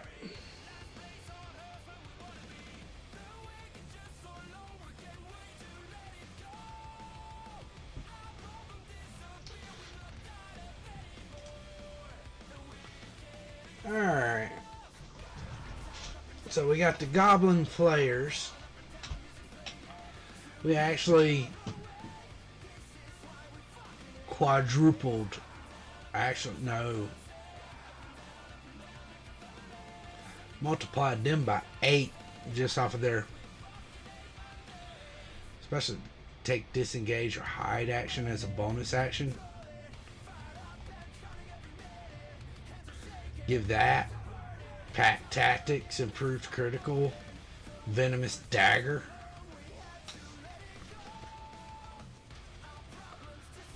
These little Goblin Flayers mess somebody up unsuspecting. So what we're gonna do for this, I'm gonna do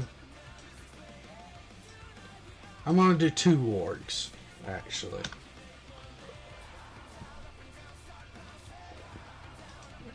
And we're going to do 2 of the Goblin, 2 of Goblin Riders. Now I'm going to make this. We're going to make them 5d6.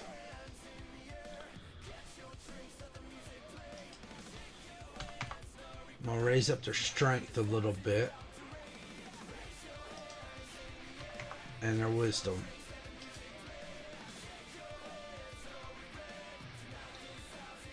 I'm gonna completely replace. You know what? No, I'm not gonna completely replace stealth.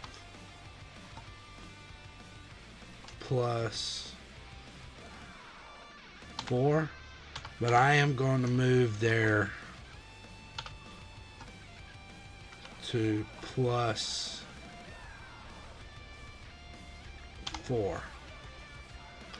Because I want them to have excellent animal handling on dealing with their mounts.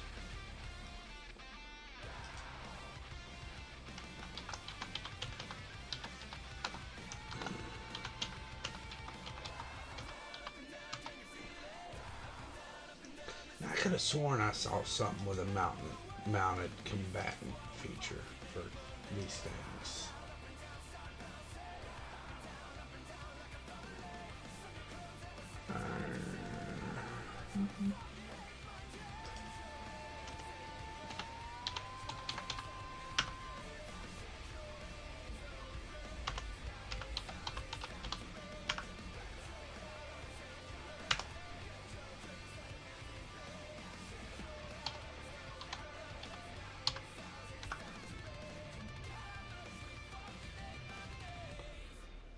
I know there was a ward rider in there.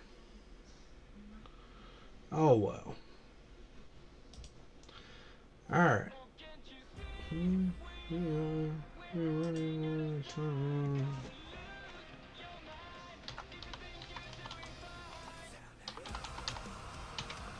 Multi-attack.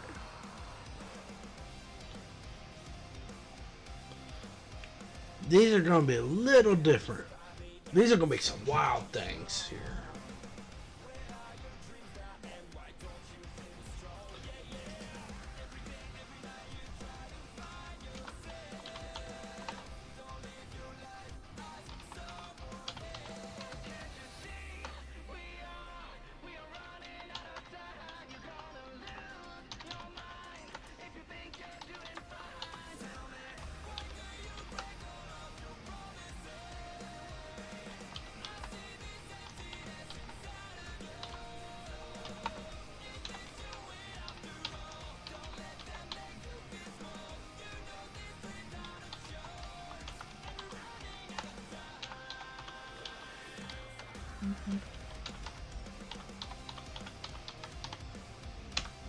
When mounted.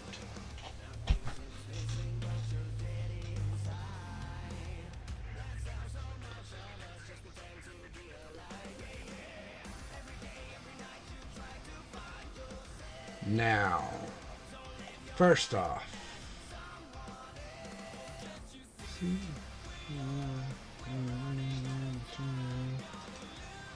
let's go. I think it's classes that'll give me the list.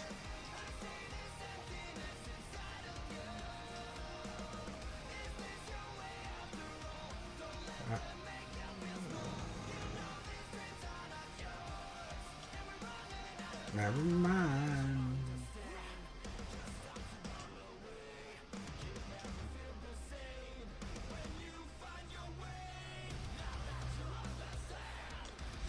Okay. There should be backgrounds.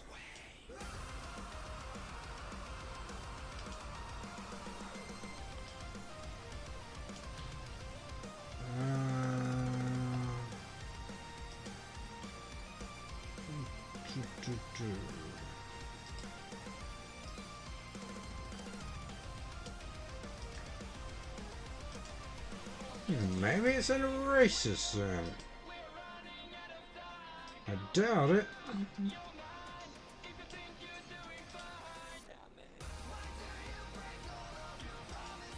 Whatever. Let's. What we're gonna do is we're gonna go. I'm just wanting to get a list because these are not going to be wearing leather armor. These are not going to be wearing light armor.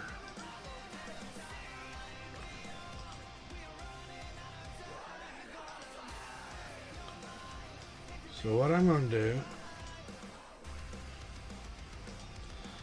is go under here, equipment, armor and shields.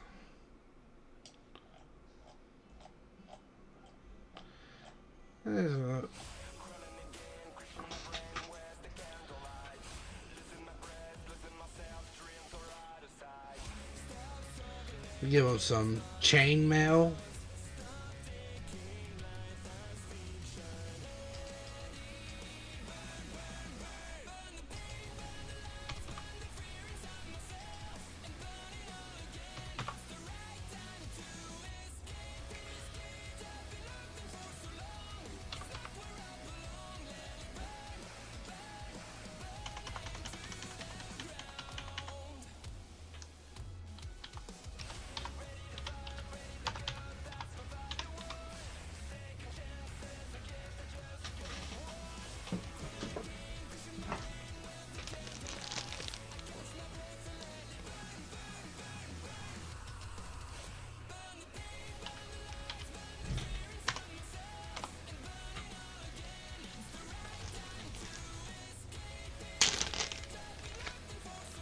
Alright, so with that, now I'm going to come down here.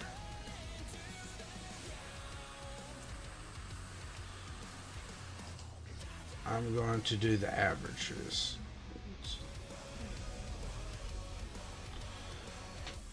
35.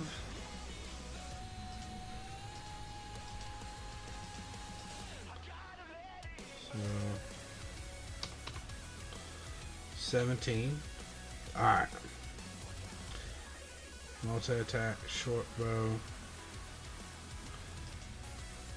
Alright. Now we're gonna look down here. Weapons.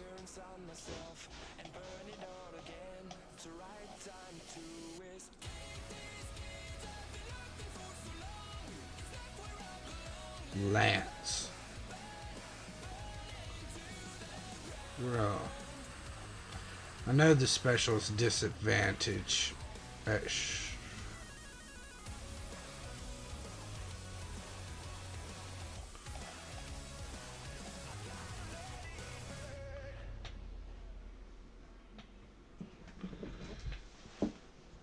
Okay. Yeah.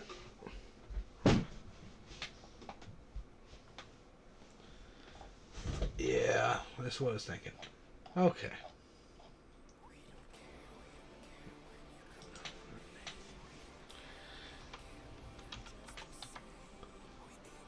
Lance.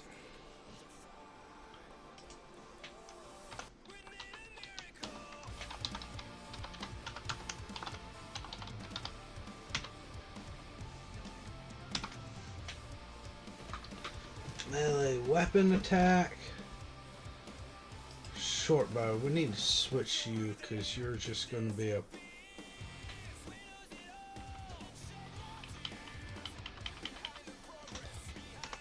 +2 to hit.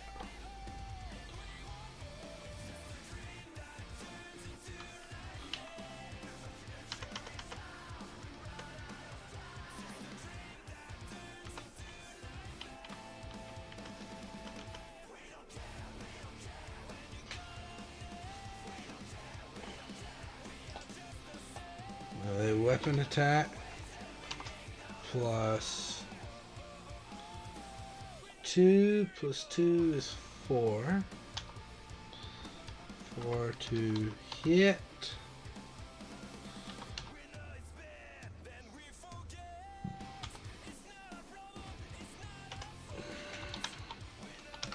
Reach 10 foot. 1 target. Hit.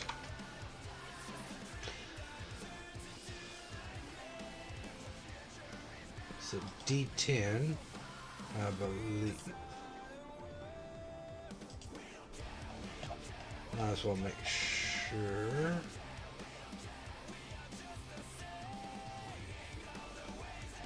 D12.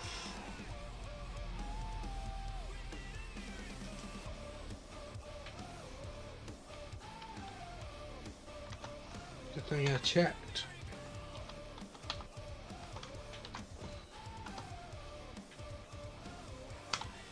Two.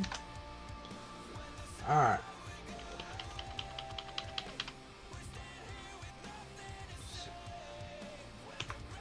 That'll be your average. Piercing damage.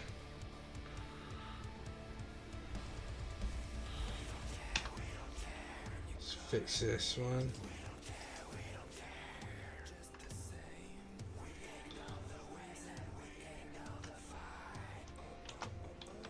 Can make 2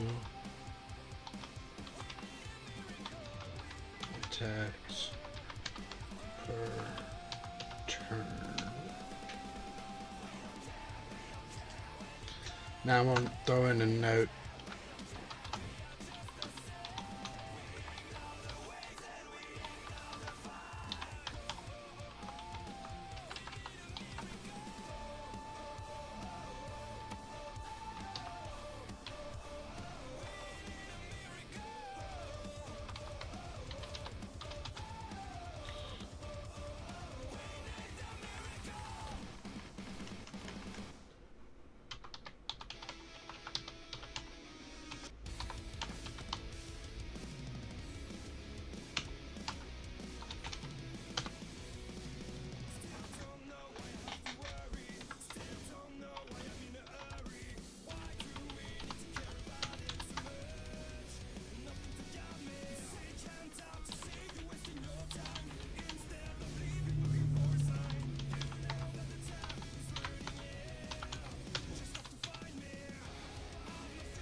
Not mounted.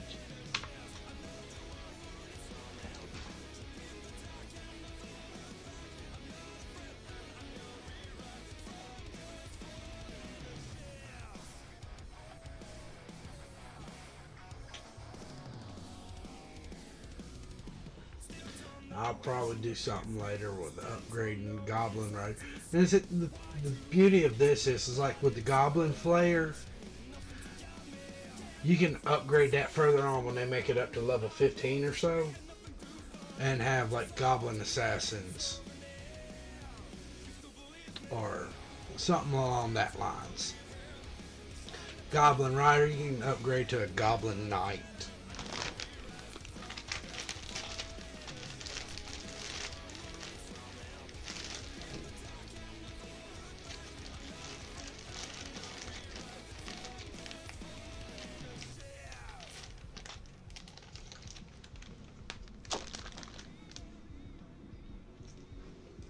Thank you for the hydrate.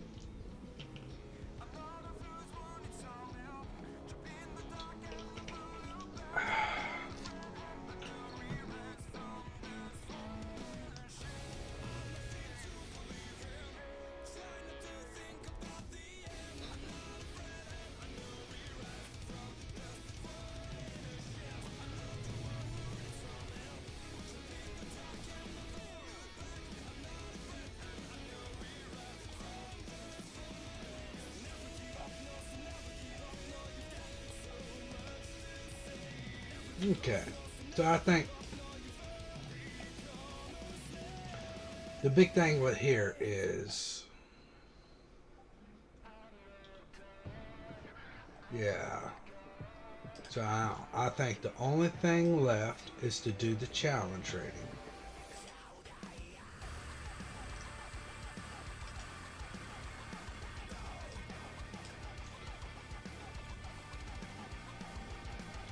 Oh, yeah, we did that.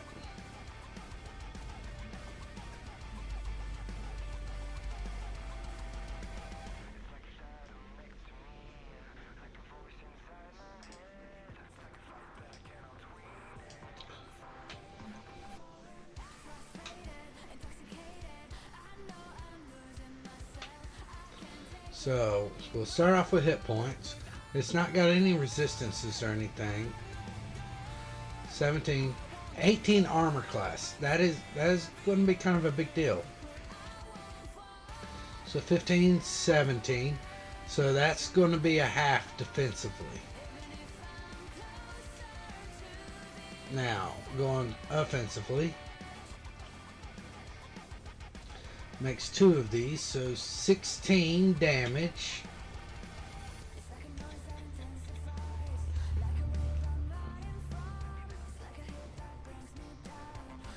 Right here with a +3, so we've got +4, 2.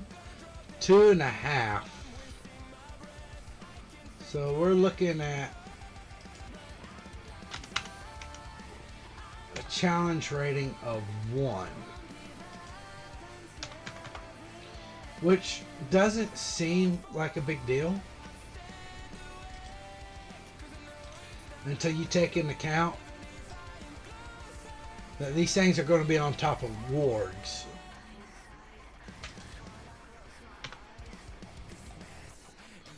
Looking at orgs.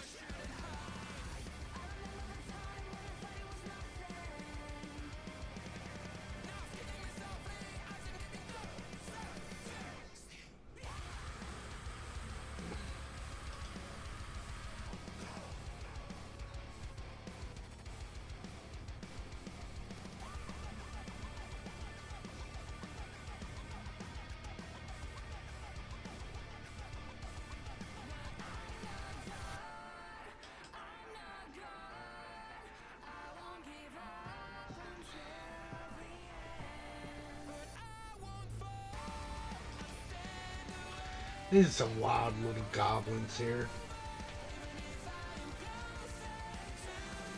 Alright. So, this brings our total up to challenge rating of 11.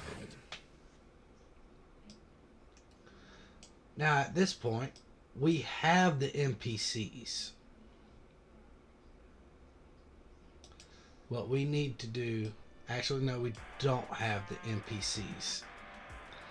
Because we're going to take in the fact that Grung would have taken over another goblin tribe. So...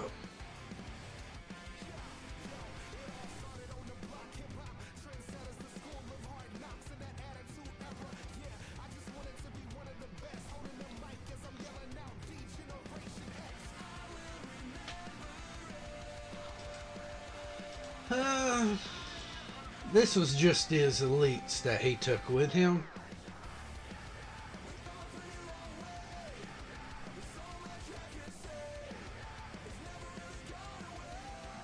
And they worked very hard on getting stronger.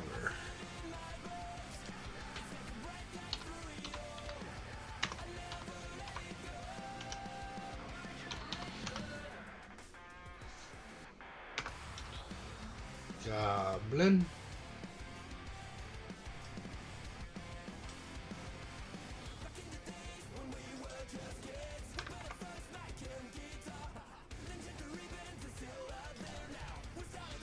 There we go.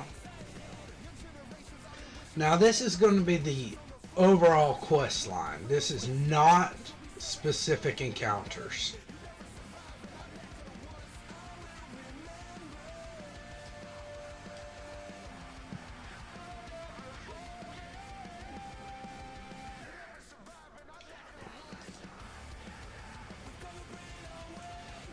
So I got that. So add in 4 more of the challenge rating 2s.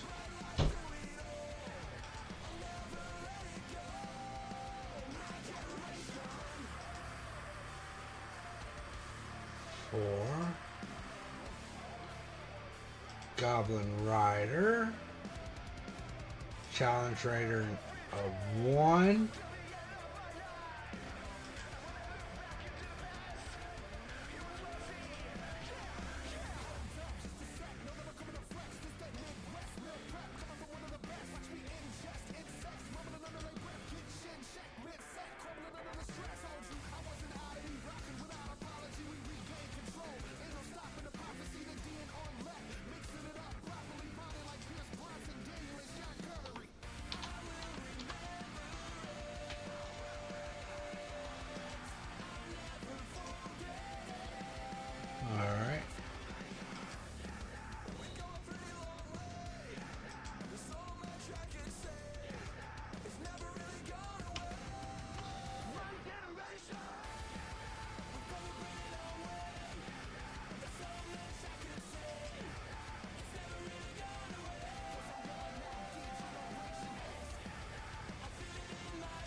So overall,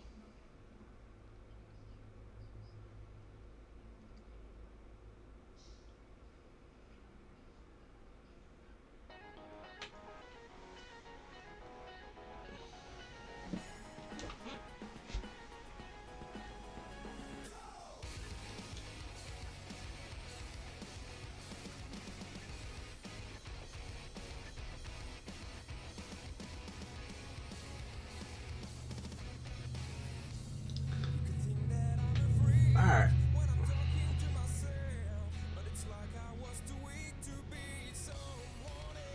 So looking at the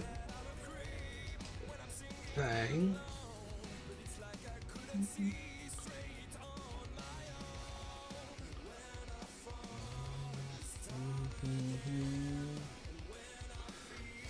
So we're looking at overall challenge rating of 12 for the entire quest line.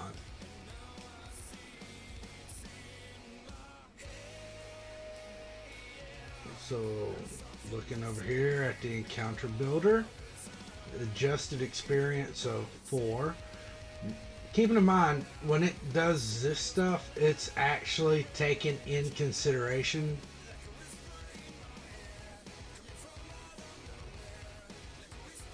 about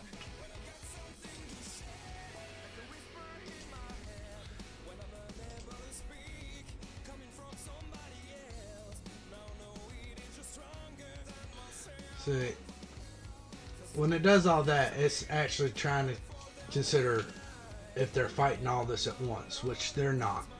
This is not one single encounter. And what we'll be doing moving forward is we'll be actually splitting these up. So I've got 4 goblin flayers. So first off,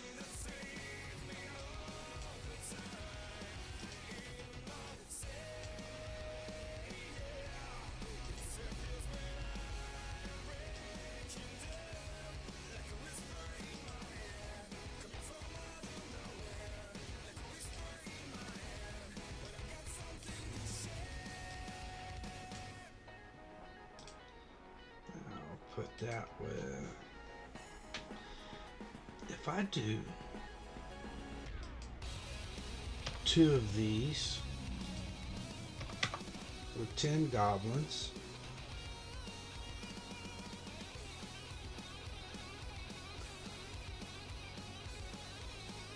and this will be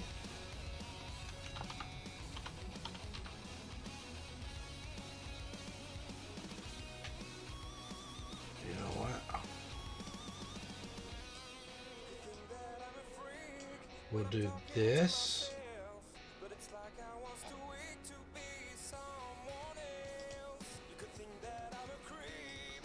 We'll do this.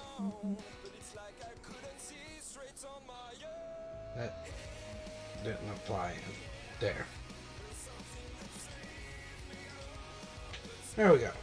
So now we're at a challenge rating of 5.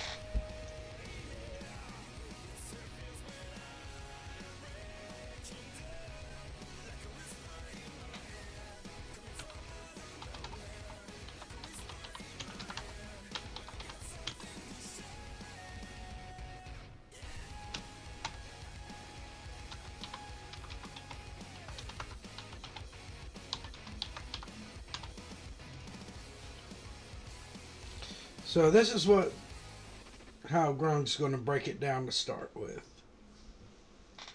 He's going to start off. This is, keeping in mind, this is the total amount.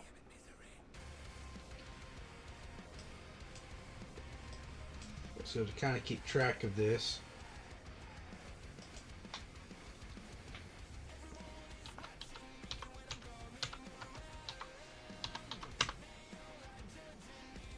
Grung left.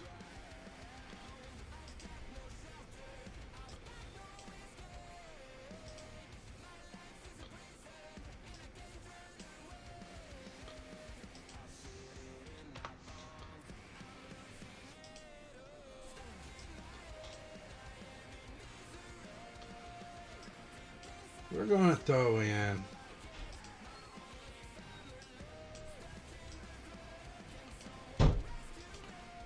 one of the barbarians for a fun time.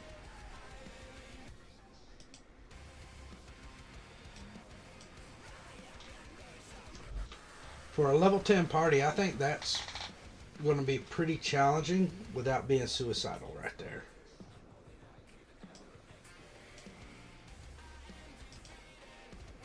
So,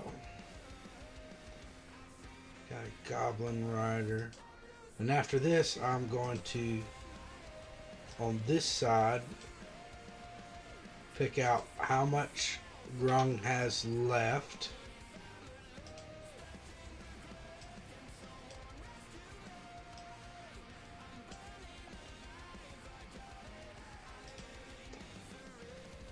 Do I have a warg?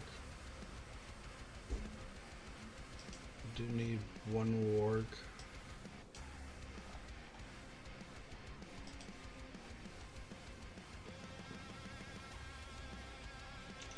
I'm taking out.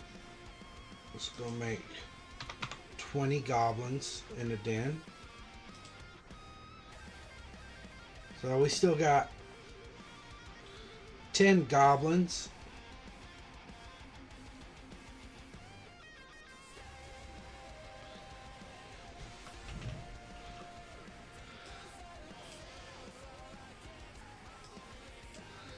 So the way we're going to do this is the hook party's going to wind up visiting the town, and it's going to be constantly assaulted. At some point they're going to battle with this group. That will be the first encounter. It's challenging enough.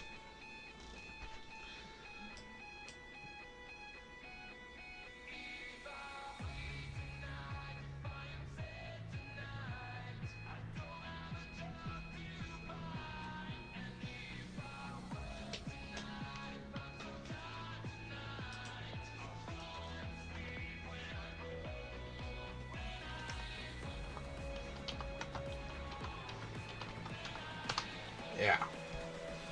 There we go. First contact. This will be what alerts the PCs.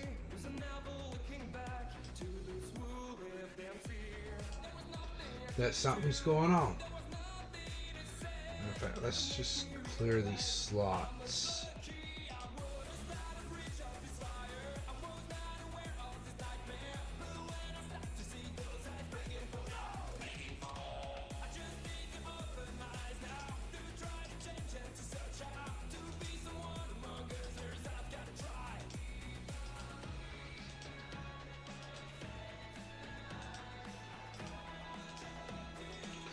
See, now I can count on this. It'll be something. It'll be challenging to them. But even if they go through it, it's not enough for them to use up every resource that they have available.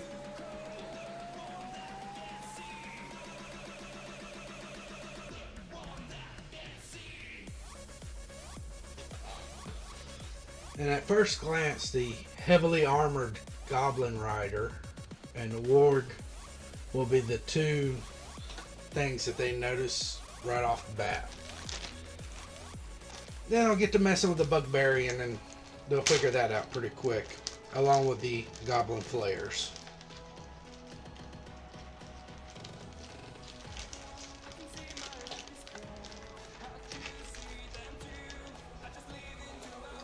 I love this song.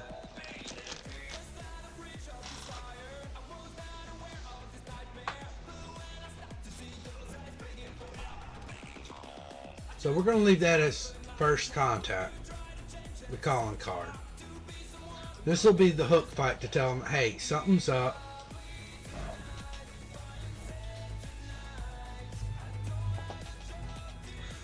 And after they go investigating, we'll have to create a map with a den. And over that, we've got this left.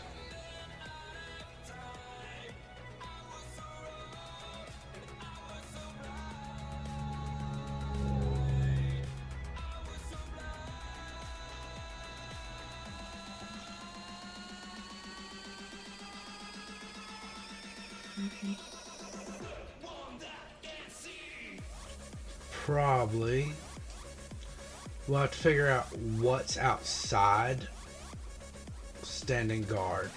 He'll probably just have a couple of goblins outside standing guard.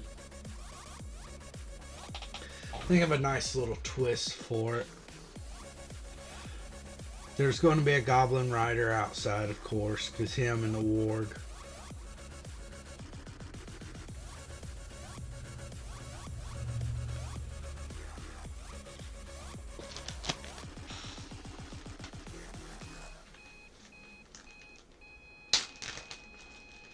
But so far, I think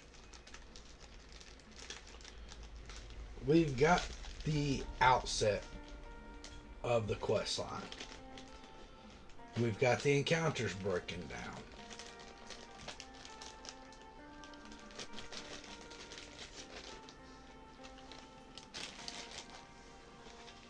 We do need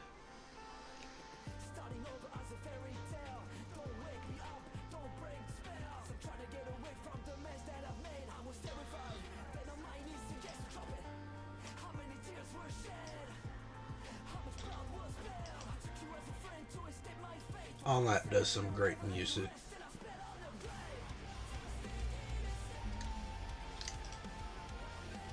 Okay. So overall, this is going to be a CR12. This is going to be almost an entire chapter. We've got first initial contact. From here, what we need to do is we need to work on maps. We'll need to work on maps and traps.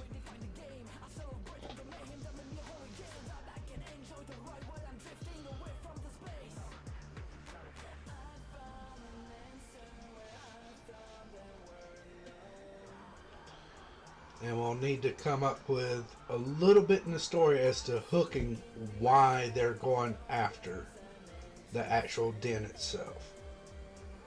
Normally can be explained by different things. Missing person, missing items,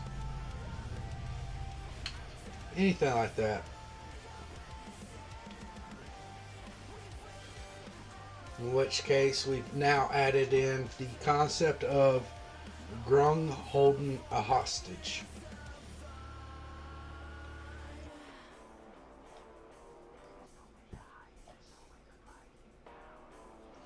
But I think we will save all that for next time.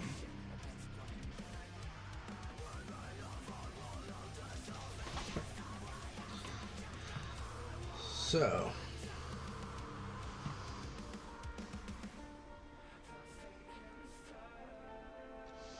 welcome, Space Crow.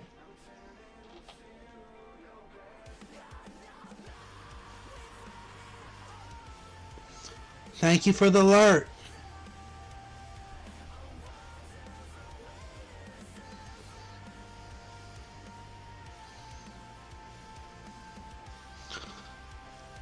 Yeah. We were actually just getting ready to see about raiding out because I've got the meat and potatoes of it. Next it'll be a matter of creating some maps, which can be generic based around the setting.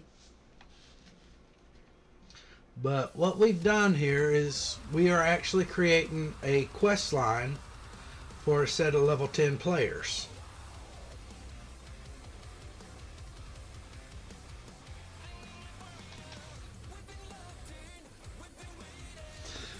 Yeah. What this is part of this series is actually on occasions there's other DMs that ask me for favors. and this is part of it. So, actually using this chance to actually work on these, give off examples, let them watch them, and then they can adapt things as they see fit to their campaigns.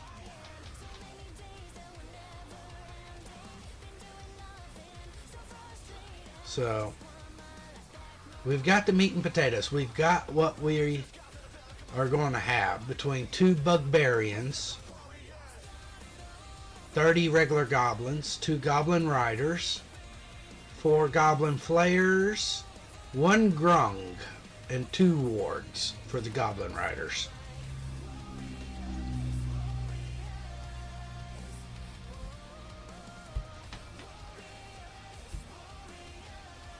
Grung being the main boss of the quest line.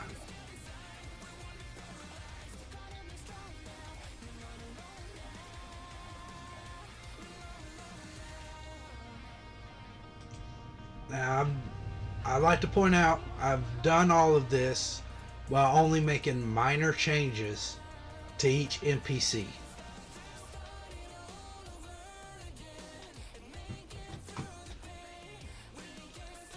So, if there's anything anybody watching you don't agree with, you want to change it to fit whatever you want, go for it. This is just an example.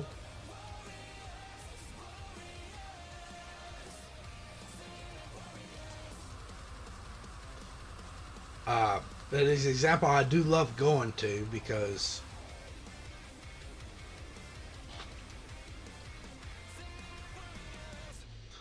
I mean, how could you not enjoy the idea of a Bugbarian?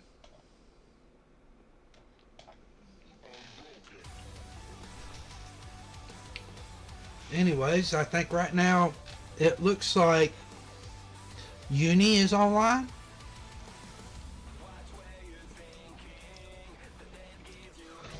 So I think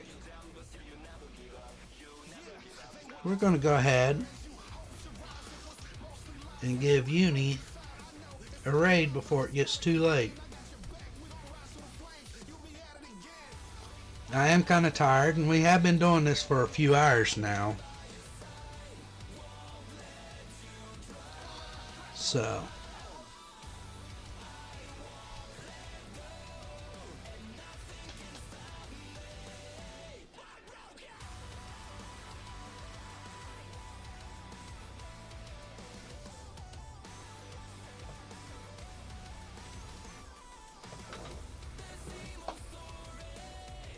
which is always a pleasure going into Uni's stream.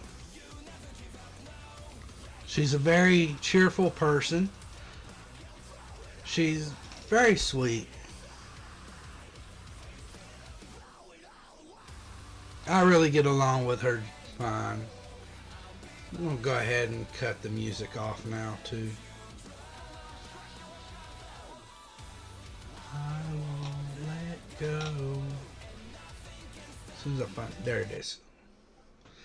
Alright, so I hope you guys actually enjoyed the stream today.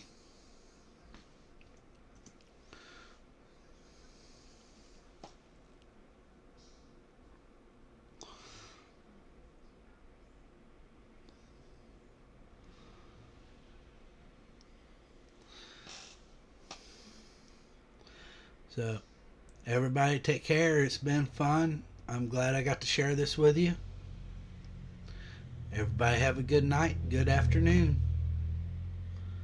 Bye.